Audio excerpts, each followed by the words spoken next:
ಓ ನನ್ನ ಪ್ರೀತಿಯ ಸ್ನೇಹಿತರೇ, ಕೇಳಿರಿ. ನೀವು ನಿಮ್ಮದೇ ಆದ ಆಲೋಚನೆಗಳ ಜಾಲದಲ್ಲಿ ಬಂಧಿತರಾಗಿದ್ದೀರಿ. ಅತಿಯಾದ ಚಿಂತೆಯ ಬಿಸಿ ನಿಮ್ಮ ಮನಸ್ಸನ್ನು ದಹಿಸುತ್ತಿದೆ. ನೀವು ಸದಾಕಾಲ ಭಯ ಮತ್ತು ಆತಂಕದ ನೆರಳಿನಲ್ಲಿ ಬದುಕುತ್ತಿದ್ದೀರಾ? ಹಾಗಾದರೆ ಈ ಸತ್ಯದ ಮಾತುಗಳನ್ನು ಆಲಿಸಿ. ಪರಮಾತ್ಮ ಏಕೆ ಸಂಬಂಧಗಳನ್ನು ಮುರಿಯುತ್ತೇವೆ, ನಿಮ್ಮ ಮನಸ್ಸನ್ನು ಗೆಲ್ಲುವುದು ಹೇಗೆ ಮತ್ತು ನಿಮ್ಮ ಜೀವನದ ಭಯವನ್ನು ಶಾಶ್ವತವಾಗಿ ದೂರ ಮಾಡುವುದು ಹೇಗೆ ಎಂದು ನಿಮಗೆ ತಿಳಿಸಿಕೊಡುತ್ತೇವೆ. ನಿಮ್ಮ ಜೀವನದ ಎಲ್ಲಾ ಪ್ರಶ್ನೆಗಳಿಗೆ ಉತ್ತರ ನೀಡುವ ಈ ದಿವ್ಯ ಜ್ಞಾನವನ್ನು ಪಡೆಯಲು ಸಿದ್ಧರಾಗಿ. ಪರಮ ಕರುಣಾಮಯಿಯಾದ ಶ್ರೀಕೃಷ್ಣನ ಆಶೀರ್ವಾದದೊಂದಿಗೆ ಗೀತಾಸಾರ ಎಂಬ ಈ ಪವಿತ್ರ ಜ್ಞಾನವಾಹಿನಿಗೆ ನಾವು ನಿಮ್ಮೆಲ್ಲರನ್ನೂ ಪ್ರೀತಿಯಿಂದ ಸ್ವಾಗತಿಸುತ್ತೇವೆ. ಇಲ್ಲಿ ನಾವು ಭಗವದ್ಗೀತೆಯ ಮತ್ತು ಜೀವನದ ಪರಮ ಸತ್ಯಗಳನ್ನು ನಿಮ್ಮ ಮನಸ್ಸಿಗೆ ಸುಲಭವಾಗಿ ತಲುಪಿಸುತ್ತೇವೆ. ದಿವ್ಯವಾದ ಅರಿವನ್ನು ಪಡೆಯಲು ನಮ್ಮ ಈ ಪಯಣದಲ್ಲಿ ಪಾಲ್ಗೊಳ್ಳಿ. ಸಾಕಷ್ಟು ಬಾರಿ ನಾವೇ ನಿಮ್ಮ ಸಂಬಂಧಗಳನ್ನು ಮುರಿದು ಹಾಕುತ್ತೇವೆ, ಏಕೆಂದರೆ ಬೇರೊಬ್ಬರು ನಿಮ್ಮ ಅಮೂಲ್ಯವಾದ ಜೀವನವನ್ನು ಹಾಳು ಮಾಡಲು ಸಾಧ್ಯವಾಗಬಾರದು ಎಂಬುದು ನಮ್ಮ ಇಚ್ಛೆ. ಈ ಜಗತ್ತಿನಲ್ಲಿ ಅತ್ಯಂತ ಸಂತೋಷವಾಗಿರುವ ವ್ಯಕ್ತಿಗಳು ಯಾರು ಎಂದರೆ ಇತರರಿಂದ ಏನನ್ನೂ ನಿರೀಕ್ಷಿಸುವುದು ನಿಷ್ಪ್ರಯೋಜಕ ಎಂದು ಅರಿತುಕೊಂಡಿರುವವರೇ ಆಗಿದ್ದಾರೆ. ಜೀವನದಲ್ಲಿ ಸ್ವಲ್ಪ ದುಃಖವನ್ನು ಅನುಭವಿಸುವುದು ಅತ್ಯಂತ ಅವಶ್ಯಕವಾಗಿದೆ. ಒಂದು ವೇಳೆ ನಿಮಗೆ ಸದಾಕಾಲ ಸಂತೋಷವೇ ಸಿಗುತ್ತಿದ್ದರೆ ನೀವು ಜೀವನದಲ್ಲಿ ಎಂದಿಗೂ ಮುಂದುವರಿಯಲು ಸಾಧ್ಯವಾಗುವುದಿಲ್ಲ. ಕೇವಲ ಒಬ್ಬ ವ್ಯಕ್ತಿ ಏನು ಮಾಡಲು ಸಾಧ್ಯ ಎಂದು ಮನುಷ್ಯರು ಆಲೋಚಿಸುವುದು ತಪ್ಪು ಕಲ್ಪನೆ. ಆದರೆ ಒಮ್ಮೆ ಆ ಸೂರ್ಯನನ್ನು ನೋಡಿರಿ, ಆತನು ಒಬ್ಬನೇ ಇಡೀ ಜಗತ್ತನ್ನು ಬೆಳಗಿಸುತ್ತಾನೆ. ಯಾರಿಗೆ ಒಳ್ಳೆಯದೆಲ್ಲವೂ ಸುಲಭವಾಗಿ ಸಿಗುತ್ತದೆಯೋ ಅವರು ಅದೃಷ್ಟವಂತರಲ್ಲ. ಬದಲಾಗಿ ತಮಗೆ ಏನು ಸಿಗುತ್ತದೆಯೋ ಅದನ್ನು ಉತ್ತಮವಾಗಿ ಪರಿವರ್ತಿಸುವವರೇ ನಿಜವಾದ ಅದೃಷ್ಟವಂತರು. ಗೀತೆಯಲ್ಲಿ ಬರೆದಿರುವ ಸತ್ಯವೇನೆಂದರೆ, ಒಬ್ಬ ಮನುಷ್ಯನ ಅಗತ್ಯಗಳು ಬದಲಾದಾಗ ಆತನ ಮಾತನಾಡುವ ರೀತಿ, ಶೈಲಿ ಕೂಡ ಬದಲಾಗುತ್ತದೆ. ಲಾಭ, ಸ್ವಾರ್ಥ ಎನ್ನುವುದು ಅತ್ಯಂತ ಕೆಳಮಟ್ಟದ ವಿಷಯ, ಆದರೂ ಜನರು ಅದನ್ನು ಆಯ್ದುಕೊಂಡು ಸಂಗ್ರಹಿಸುತ್ತಿರುತ್ತಾರೆ. ಪದೇ ಪದೇ ದೂರುಗಳನ್ನು ಹೇಳುವವನು ನಿಜವಾದ ಸೋತವನು, ಆದರೆ ಸಾವಿರಾರು ಬಾರಿ ಪ್ರಯತ್ನ ಮಾಡುವವನೇ ನಿಜವಾಗಿ ಗೆಲ್ಲುವವನು. ನಾವು ಹೆಚ್ಚು ಪ್ರೀತಿಸುವ ವ್ಯಕ್ತಿಯೇ ನಮ್ಮಿಂದ ಹೆಚ್ಚು ಲಾಭ ಪಡೆಯುತ್ತಾನೆ, ಏಕೆಂದರೆ ಆ ವ್ಯಕ್ತಿಗೆ ನಿಮ್ಮ ದೌರ್ಬಲ್ಯ ಏನು ಎಂಬುದು ಚೆನ್ನಾಗಿ ತಿಳಿದಿರುತ್ತದೆ. ನೀವು ಯಾರನ್ನಾದರೂ ಕ್ಷಮಿಸುವಷ್ಟು ಬುದ್ಧಿವಂತರಾಗಿರಿ, ಆದರೆ ಅದೇ ವ್ಯಕ್ತಿ ನಿಮ್ಮನ್ನು ಮತ್ತೆ ವಂಚಿಸುವಷ್ಟು ಮೂರ್ಖರಾಗಬೇಡಿ. ನಿಮ್ಮ ಜೀವನವನ್ನು ನಿಮಗೆ ನೀಡಿದ ನಮ್ಮಲ್ಲಿ ಭರವಸೆ ಇಡಿರಿ. ನಿಮ್ಮ ಭರವಸೆಯನ್ನು ಕಳೆದುಕೊಳ್ಳಬೇಡಿ. ನಾಳೆ ಇಂದಿಗಿಂತ ಉತ್ತಮವಾಗಿರುತ್ತದೆ. ಜನರು ನಿಮ್ಮನ್ನು ಕಳೆದುಕೊಂಡಿದ್ದಕ್ಕಾಗಿ ಪಶ್ಚಾತ್ತಾಪ ಪಡುವಂತಹ ಮಟ್ಟವನ್ನು ನೀವು ಜೀವನದಲ್ಲಿ ತಲುಪಿರಿ. ಜೀವನದಲ್ಲಿ ಎಂದಿಗೂ ನಿಮ್ಮನ್ನು ಬೇರೆಯವರೊಂದಿಗೆ ಹೋಲಿಸಿಕೊಳ್ಳಬೇಡಿ. ನೀವು ಹೇಗಿದ್ದೀರೋ ಹಾಗೆಯೇ ಉತ್ತಮರಾಗಿರಿ, ಏಕೆಂದರೆ ನಮ್ಮ ಪ್ರತಿಯೊಂದು ಸೃಷ್ಟಿಯೂ ತನ್ನೊಳಗೆ ಅತ್ಯುತ್ತಮವಾಗಿದೆ. ನಿಮ್ಮನ್ನು ಬೇರೆಯವರಿಗಿಂತ ಕಡಿಮೆ ಎಂದು ತಿಳಿದುಕೊಳ್ಳುವುದು ನಮ್ಮ ಸೃಷ್ಟಿಗೆ ಮಾಡಿದ ಅವಮಾನವಾಗಿದೆ. ಮನುಷ್ಯನ ಮನಸ್ಸು ಆತನಿಗೆ ಮಹಾನ್ ಶತ್ರುವೂ ಹೌದು, ಪರಮಮಿತ್ರನೂ ಹೌದು. ಆ ಮನಸ್ಸು ನಿಮ್ಮ ಮೇಲೆ ವಿಜಯ ಸಾಧಿಸಿದರೆ ಅದು ನಿಮ್ಮ ಪಾಲಿನ ಶತ್ರುವಾಗುವುದು. ಆದರೆ ನೀವು ಆ ಮನಸ್ಸಿನ ಮೇಲೆ ವಿಜಯವನ್ನು ಸಾಧಿಸಿದರೆ ಅದು ನಿಮ್ಮ ನಿಜವಾದ ಸ್ನೇಹಿತನಾಗಿ ಪರಿವರ್ತನೆಯಾಗುವುದು. ಈ ಸತ್ಯವನ್ನು ಅರಿತುಕೊಳ್ಳಿರಿ. ಯಾರಾದರೂ ನಿಮ್ಮನ್ನು ನಿರ್ಲಕ್ಷಿಸಿದರೆ ನೀವು ಬೇಸರ ಪಡಬೇಡಿ, ಏಕೆಂದರೆ ಜನರು ಸಾಮಾನ್ಯವಾಗಿ ತಮ್ಮ ಸ್ಥಾನಮಾನಕ್ಕೆ ಅನುಗುಣವಾಗಿ ವಿಷಯಗಳನ್ನು ನಿರ್ಲಕ್ಷಿಸುತ್ತಾರೆ. ನಿಮ್ಮ ಬಗ್ಗೆ ಕಾಳಜಿ ವಹಿಸದ ಆ ಜನರ ಹಿಂದೆ ಎಂದಿಗೂ ಓಡಾಡಬೇಡಿ. ಶ್ರೀಕೃಷ್ಣನು ಹೇಳುವಂತೆ ಪ್ರತಿಯೊಬ್ಬ ಮನುಷ್ಯನೂ ತಪ್ಪುಗಳನ್ನು ಮಾಡುತ್ತಾನೆ, ಆದರೆ ತಪ್ಪುಗಳನ್ನು ತಿದ್ದಿಕೊಳ್ಳುವವನು ಮಾತ್ರವೇ ನಿಜವಾದ ಮನುಷ್ಯ. ಯಾರ ಹೃದಯವು ಶುದ್ಧವಾಗಿದೆಯೋ ಮತ್ತು ಯಾರು ಸಂಬಂಧಗಳನ್ನು ಕಳೆದುಕೊಳ್ಳಲು ಬಯಸುವುದಿಲ್ಲವೋ ಅಂಥವರು ಮಾತ್ರ ಈ ಕೆಲಸವನ್ನು ಮಾಡಬಲ್ಲರು. ಜೀವನದ ಅತಿದೊಡ್ಡ ಹೊಡೆತವೆಂದರೆ ನೀವು ಬೇರೆಯವರ ಮೇಲಿಟ್ಟ ಅತಿಯಾದ ನಿರೀಕ್ಷೆಗಳು. ಕೆಲವೊಮ್ಮೆ ಮನುಷ್ಯನು ಸಂಪೂರ್ಣವಾಗಿ ಮುರಿದು ಹೋಗುವುದಿಲ್ಲ, ಛಿದ್ರವಾಗುವುದಿಲ್ಲ. ಆತನು ಕೇವಲ ಸೋತು ಹೋಗುತ್ತಾನೆ. ಕೆಲವೊಮ್ಮೆ ತನ್ನಿಂದಲೇ, ಕೆಲವೊಮ್ಮೆ ಅದೃಷ್ಟದಿಂದ, ಮತ್ತೆ ಕೆಲವೊಮ್ಮೆ ವಿಧಿಯಿಂದ ಸೋಲುತ್ತಾನೆ. ಪ್ರತಿ ಜೀವಿತಾವಧಿಯಲ್ಲಿ ನಿಮ್ಮ ಪ್ರೀತಿಪಾತ್ರರೊಂದಿಗೆ ಸಮಯ ನೀಡುವುದರ ಜೊತೆಗೆ ನಿಮಗೂ ನೀವೇ ಸಮಯವನ್ನು ನೀಡಲೇಬೇಕು, ಏಕೆಂದರೆ ನಿಮ್ಮ ಮೊದಲ ಅಗತ್ಯ ನೀವೇ ಆಗಿದ್ದೀರಿ. ನೀವು ಅತಿಯಾಗಿ ಒಳ್ಳೆಯವರಾಗಿದ್ದರೆ ನಿಮ್ಮನ್ನು ಅತಿಯಾಗಿ ಬಳಸಿಕೊಳ್ಳುತ್ತಾರೆ ಎಂಬುದನ್ನು ನೆನಪಿಡಿ. ಸಂಬಂಧಗಳು ಎಷ್ಟು ಕೆಟ್ಟದಾಗಿದ್ದರೂ ಅವುಗಳನ್ನು ಎಂದಿಗೂ ಮುರಿಯಬೇಡಿ, ಏಕೆಂದರೆ ಕೊಳಕು ನೀರು ಬಾಯಾರಿಕೆಯನ್ನು ನೀಗಿಸಲು ಸಾಕಾಗುವುದಿಲ್ಲ ಎಂಬುದು ನಿಜ, ಆದರೆ ಬೆಂಕಿ ನಂದಿಸಲು ಅದು ಖಂಡಿತವಾಗಿಯೂ ಉಪಯುಕ್ತವಾಗಿದೆ. ಜಗತ್ತು ನಿಮ್ಮನ್ನು ತೊಂದರೆಗೆ ಸಿಲುಕಿಸಿದಾಗಲೆಲ್ಲ ಪರಮಾತ್ಮ ನಿಮಗೆ ಸಾವಿರಾರು ಮಾರ್ಗಗಳನ್ನು ಕಂಡುಕೊಳ್ಳುತ್ತೇವೆ. ನಂಬುವನಿಗಿಂತ ನಂಬಿಕೆ ಕಳೆದುಕೊಳ್ಳುವವನು ಹೆಚ್ಚು ಮೂರ್ಖನಾಗಿರುತ್ತಾನೆ, ಏಕೆಂದರೆ ಸಣ್ಣ ಸ್ವಾರ್ಥಕ್ಕಾಗಿ ಅವನು ಒಳ್ಳೆಯ ವ್ಯಕ್ತಿಯನ್ನು ಕಳೆದುಕೊಳ್ಳುತ್ತಾನೆ. ನೀರಿನಂತೆ ಒಳ್ಳೆಯ ಕೆಲಸಗಳನ್ನು ಮಾಡುತ್ತಲೇ ಇರಿ, ಆಗ ಕೆಟ್ಟತನವು ತಾನಾಗಿಯೇ ಕೆಸರಿನಂತೆ ಕೊಚ್ಚಿ ಹೋಗುತ್ತದೆ. ಯಾರಿಗಾದರೂ ಅರ್ಥವಾಗದಿದ್ದರೆ ಅವರಿಗೆ ವಿವರಿಸುವ ಅಗತ್ಯವಿಲ್ಲ, ಮತ್ತು ಯಾರಾದರೂ ಒಪ್ಪದಿದ್ದರೆ ಅವರಿಗೆ ಹೇಳುವ ಅಗತ್ಯವಾದರೂ ಏನಿದೆ? ನಂತರ ನೀವು ಅಗತ್ಯವಿರುವ ವ್ಯಕ್ತಿಗೆ ಸತ್ಯವಾದ ಹೃದಯದಿಂದ ಸಹಾಯ ಮಾಡಿದರೆ ಏನು ಫಲ ಸಿಗುತ್ತದೆ ಎಂಬುದನ್ನು ನೀವೇ ನೋಡಿ. ನಿಮ್ಮ ಹೃದಯಕ್ಕೆ ನೆಮ್ಮದಿ ಸಿಗದಿದ್ದರೆ ಹೋಗಬೇಕೆಂದಿರುವವರು ಹೋಗಲಿ ಎಂದು ಹೇಳಿರಿ. ಅವರು ಇಂದೇ ಉಳಿದರೂ ನಾಳೆ ಹೋಗುವುದು ಖಚಿತ.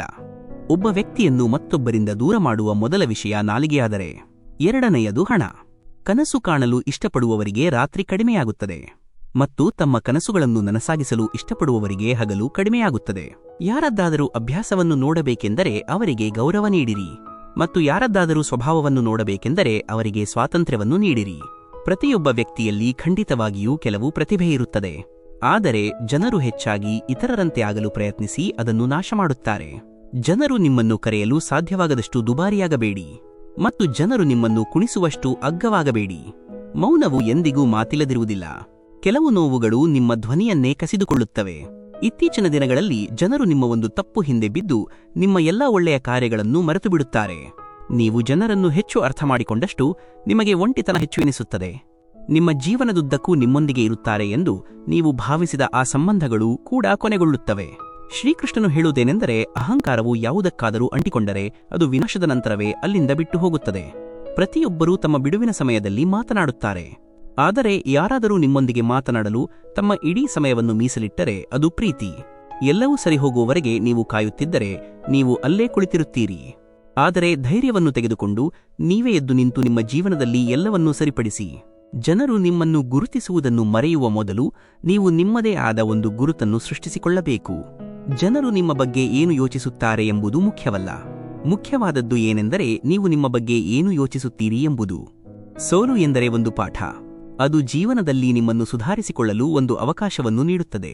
ನಾವು ಬಯಸಿದ್ದೆಲ್ಲವೂ ನಮಗೆ ಸುಲಭವಾಗಿ ಸಿಗುವುದಿಲ್ಲ, ಆದರೆ ನಾವು ಬಯಸಿದ್ದು ಸುಲಭವಲ್ಲ ಎಂಬುದು ಜೀವನದ ಸತ್ಯ. ಈ ಜಗತ್ತಿನಲ್ಲಿ ಎರಡು ಬಗೆಯ ಜನರಿದ್ದಾರೆ. ಒಂದು ಸಣ್ಣ ಸಮಸ್ಯೆಗಳನ್ನು ಎದುರಿಸಿದ ನಂತರ ಭಯಭೀತರಾಗಿ ದುಃಖಕ್ಕೆ ಒಳಗಾಗುವವರು. ಇನ್ನೊಂದು ತಮ್ಮ ಜೀವನದಲ್ಲಿ ಎಷ್ಟೇ ಕಷ್ಟಗಳು ಬಂದರೂ ಅವರು ಯಾವಾಗಲೂ ಸಂತೋಷವಾಗಿರುತ್ತಾರೆ ಮತ್ತು ಪ್ರತಿ ಸಮಸ್ಯೆಯಲ್ಲೂ ತಮ್ಮನ್ನು ತಾವು ನಿಭಾಯಿಸುತ್ತಾರೆ. ಒಬ್ಬನು ಎಲ್ಲವನ್ನೂ ಹೊಂದಿದ್ದರೂ ಸದಾ ದುಃಖದಿಂದ ಇರುತ್ತಾನೆ, ಮತ್ತೊಬ್ಬನು ಏನೂ ಇಲ್ಲದಿದ್ದರೂ ಸದಾ ಸಂತೋಷದಿಂದ ಇರುತ್ತಾನೆ. ಬಿಕ್ಕಟ್ಟಿನ ಸಮಯದಲ್ಲಿ ತಾಳ್ಮೆಯಿಂದ ಇರುವುದು ಯುದ್ಧವನ್ನು ಗೆದ್ದಂತೆ. ಒತ್ತಡವು ಸಮಸ್ಯೆಗಳನ್ನು ಮಾತ್ರ ಹುಟ್ಟುಹಾಕಬಲ್ಲದು. ಒಂದು ವೇಳೆ ನೀವು ಪರಿಹಾರವನ್ನು ಕಂಡುಕೊಳ್ಳಬೇಕೆಂದರೆ ನೀವು ನಗಲೇಬೇಕು. ಶ್ರೀಕೃಷ್ಣನು ಹೇಳುವಂತೆ ಗಾಳಿಯು ಒಂದೇ ದಿಕ್ಕಿನಲ್ಲಿ ಬೀಸುವುದಿಲ್ಲ, ಅದು ಕಾಲಕಾಲಕ್ಕೆ ಬದಲಾಗುತ್ತಲೇ ಇರುತ್ತದೆ. ಅದೇ ರೀತಿ ಮನುಷ್ಯನ ಅದೃಷ್ಟವೂ ಸಹ ಕಾಲಕಾಲಕ್ಕೆ ಬದಲಾಗುತ್ತಾ ಹೋಗುತ್ತದೆ. ಆದ್ದರಿಂದ ಸಮಯ ಕೆಟ್ಟದಾಗಿದ್ದರೆ ಚಿಂತಿಸಬೇಡಿ, ಸರಿಯಾದ ಸಮಯಕ್ಕಾಗಿ ಕಾಯಿರಿ, ಏಕೆಂದರೆ ಸಮಯ ಖಂಡಿತವಾಗಿಯೂ ಬದಲಾಗುತ್ತದೆ. ಕೆಟ್ಟ ಜನರಿಗೆ ಕೇವಲ ಉಪದೇಶದಿಂದ ಅರ್ಥವಾಗುತ್ತಿದ್ದರೆ ಆ ಕೊಳಲನ್ನು ಊದುವ ನಾವು ಮಹಾಭಾರತವನ್ನು ಎಂದಿಗೂ ನಡೆಯಲು ಬಿಡುತ್ತಿರಲಿಲ್ಲ ಎಂಬುದನ್ನು ನೆನಪಿಡಿ. ಅವರು ನಿಮ್ಮನ್ನು ಎಷ್ಟು ಕಾಯಿಸುತ್ತಿದ್ದಾರೋ, ಸರಿಯಾದ ಸಮಯ ಬಂದಾಗ ನಾವು ನಿಮಗೆ ಅಷ್ಟೊಂದು ನೀಡುತ್ತೇವೆ. ಅದನ್ನು ನಿಭಾಯಿಸಲು ಕೂಡ ನಿಮಗೆ ಸಾಧ್ಯವಾಗುವುದಿಲ್ಲ. ನಿಮ್ಮ ಜೀವನದ ಬಗ್ಗೆ ಎಂದಿಗೂ ಕೋಪ ಮಾಡಿಕೊಳ್ಳಬೇಡಿ, ಏಕೆಂದರೆ ನಿಮ್ಮಂತೆಯೇ ಜೀವನ ನಡೆಸಲು ಕನಸು ಕಾಣುವವರು ಬಹಳಷ್ಟು ಜನರಿದ್ದಾರೆ. ನೀವು ಯಾವುದೇ ವಿಫಲ ವ್ಯಕ್ತಿಯನ್ನು ಕೇಳಿದರೆ ಅವನು ತನ್ನ ಅಸಫಲತೆಗೆ ಎರಡು ಕಾರಣಗಳನ್ನು ನೀಡುತ್ತಾನೆ. ಒಂದು, ನನ್ನ ಅದೃಷ್ಟ ಕೆಟ್ಟದಾಗಿತ್ತು. ಇನ್ನೊಂದು, ನನ್ನ ಬಳಿ ಸಮಯ ಇರಲಿಲ್ಲ. ಯಾರಾದರೂ ನಿಮ್ಮ ನಂಬಿಕೆಯನ್ನು ಮುರಿದರೆ ಅವರಿಗೆ ಧನ್ಯವಾದ ಹೇಳಿರಿ, ಏಕೆಂದರೆ ನಂಬಿಕೆಯನ್ನು ಯೋಚಿಸಿಕೊಡಬೇಕು ಎಂದು ನಮಗೆ ಕಲಿಸುವವರು ಅವರೇ ಆಗಿದ್ದಾರೆ. ನಿಮ್ಮ ಮೇಲೆ ನಂಬಿಕೆ ಇಡೀರಿ. ನಿಮ್ಮೊಳಗೆ ಒಂದು ಶಕ್ತಿ ಇದೆ, ಅದು ಪ್ರತಿ ಅಡೆತಡೆಗಿಂತಲೂ ದೊಡ್ಡದಾಗಿದೆ. ಕೆಲವೊಮ್ಮೆ ಸಮಯ ಬದಲಾದ ಕಾರಣದಿಂದ ಸ್ನೇಹಿತರು ಶತ್ರುಗಳಾಗುತ್ತಾರೆ ಮತ್ತು ಶತ್ರುಗಳು ಸ್ನೇಹಿತರಾಗುತ್ತಾರೆ, ಏಕೆಂದರೆ ಸ್ವಾರ್ಥವು ತುಂಬಾ ಬಲಶಾಲಿಯಾಗಿದೆ. ಶ್ರೀಗಂಧದ ಮರವು ತನ್ನ ಸುವಾಸನೆಗೆ ಜಗತ್ತಿನಲ್ಲಿ ಹೆಸರುವಾಸಿಯಾಗಿದೆ, ಆದರೆ ಅತ್ಯಂತ ವಿಷಕಾರಿ ಹಾವುಗಳು ಆ ಶ್ರೀಗಂಧದ ಮರದ ಮೇಲೆ ವಾಸಿಸುತ್ತವೆ ಎಂಬುದನ್ನು ಈ ಜಗತ್ತು ಆಗಾಗ್ಗೆ ಮರೆಯುತ್ತದೆ. ಆದ್ದರಿಂದ ಹೊರಗಿನಿಂದ ಬಹಳ ಸಿಹಿಯಾಗಿ ಮಾತನಾಡುವ ವ್ಯಕ್ತಿಯೊಳಗೆ ಶತ್ರುವಿನ ಭಾವನೆಗಳು ಇರಬಹುದು. ಅದಕ್ಕಾಗಿಯೇ ನೀವು ಎಚ್ಚರಿಕೆಯಿಂದ ಯೋಚಿಸಿದ ನಂತರವೇ ಯಾರನ್ನಾದರೂ ನಂಬಬೇಕು. ಒಂದು ಕಲ್ಲನ್ನು ಚಿನ್ನವಾಗಿ ಪರಿವರ್ತಿಸಬೇಕಾದರೆ ಅದನ್ನು ಉಜ್ಜಬೇಕು, ಬಿಸಿ ಮಾಡಬೇಕು ಮತ್ತು ಬೆಂಕಿಯಲ್ಲಿ ಸುಡಬೇಕು. ಅದೇ ರೀತಿ ಒಬ್ಬ ಯಶಸ್ವಿ ವ್ಯಕ್ತಿಯಾಗಬೇಕಾದರೆ ನೀವು ಅತ್ಯಂತ ಕಷ್ಟಕರ ಸನ್ನಿವೇಶಗಳ ಮೂಲಕ ಹಾದು ಹೋಗಬೇಕು. ಶ್ರೀಕೃಷ್ಣನು ಹೇಳುವಂತೆ, ನಿಮ್ಮ ಜೀವನದಿಂದ ತಪ್ಪು ವ್ಯಕ್ತಿಯು ಹೊರಗೆ ಹೋಗದಿದ್ದರೆ ಸರಿಯಾದ ವ್ಯಕ್ತಿ ಒಳಗೆ ಬರಲು ಸಾಧ್ಯವಿಲ್ಲ. ಯಾರು ಏನು ಮಾಡುತ್ತಿದ್ದಾರೆ, ಎಷ್ಟು ಮಾಡುತ್ತಿದ್ದಾರೆ, ಹೇಗೆ ಮಾಡುತ್ತಿದ್ದಾರೆ, ಇವೆಲ್ಲವುಗಳಿಂದ ನೀವು ಎಷ್ಟು ದೂರ ಇರುತ್ತೀರೋ ಅಷ್ಟೇ ಸಂತೋಷವಾಗಿರುತ್ತೀರಿ. ಸರಿಯಾದ ಸಮಯ ಖಂಡಿತವಾಗಿಯೂ ಬರುತ್ತದೆ, ಆದರೆ ಅದು ಸರಿಯಾದ ಸಮಯದಲ್ಲಿ ಮಾತ್ರ ಬರುತ್ತದೆ. ಹಾಗಾಗಿ ತಾಳ್ಮೆಯಿಂದಿರಿ. ನಿಮ್ಮೊಂದಿಗೆ ಸ್ಪರ್ಧಿಸಲು ಸಾಧ್ಯವಾಗದವರು ಅವರು ನಿಮ್ಮನ್ನು ದ್ವೇಷಿಸಲು ಪ್ರಾರಂಭಿಸುತ್ತಾರೆ. ಮೂರ್ಖ ಜನರೊಂದಿಗೆ ಎಂದಿಗೂ ವಾದ ಮಾಡಬೇಡಿ. ನೀವು ಮೂರ್ಖ ಜನರೊಂದಿಗೆ ವಾದ ಮಾಡಿದರೆ ಅಂತಹವರಿಂದ ನಿಮಗೆ ನಷ್ಟ ಮಾತ್ರವೇ ಆಗುತ್ತದೆ. ಒಂದು ವೇಳೆ ವಾದವಾದರೆ ನಿಮ್ಮ ಬೆಲೆ ಕಡಿಮೆಯಾಗುತ್ತದೆ. ಆದ್ದರಿಂದ ಸಾಧ್ಯವಾದಷ್ಟು ಮೂರ್ಖ ಜನರಿಂದ ದೂರವಿರಿ. ಗುರುವಿನಿಂದ ಜ್ಞಾನವನ್ನು ಕಲಿಯಿರಿ, ತಂದೆಯಿಂದ ಹೋರಾಟವನ್ನು ಕಲಿಯಿರಿ ಮತ್ತು ತಾಯಿಯಿಂದ ಮೌಲ್ಯಗಳನ್ನು ಕಲಿಯಿರಿ. ಉಳಿದಿದ್ದನ್ನು ಈ ಜಗತ್ತೇ ಕಲಿಸುತ್ತದೆ. ಯಾರಿಗೆ ತನ್ನದೇ ಆದ ಮಹತ್ವ ಇದೆಯೋ ಅವರಿಗೆ ಸಮಯವು ಕರೆ ನೀಡುತ್ತದೆ. ಕೇವಲ 2 ವಿಷಯಗಳಿಂದಾಗಿ ಯಾರ ಹಕ್ಕುಗಳನ್ನು ಯಾರೂ ಲೆಕ್ಕಿಸುವುದಿಲ್ಲ. ಅವು ಯಾವುವೆಂದರೆ, ಒಂದು ತಪ್ಪು ತಿಳುವಳಿಕೆ ಮತ್ತು ಇನ್ನೊಂದು ಮನುಷ್ಯನ ಅಹಂಕಾರ. ಇವುಗಳಿಂದ ಸಂಬಂಧಗಳು ನಾಶವಾಗುತ್ತವೆ.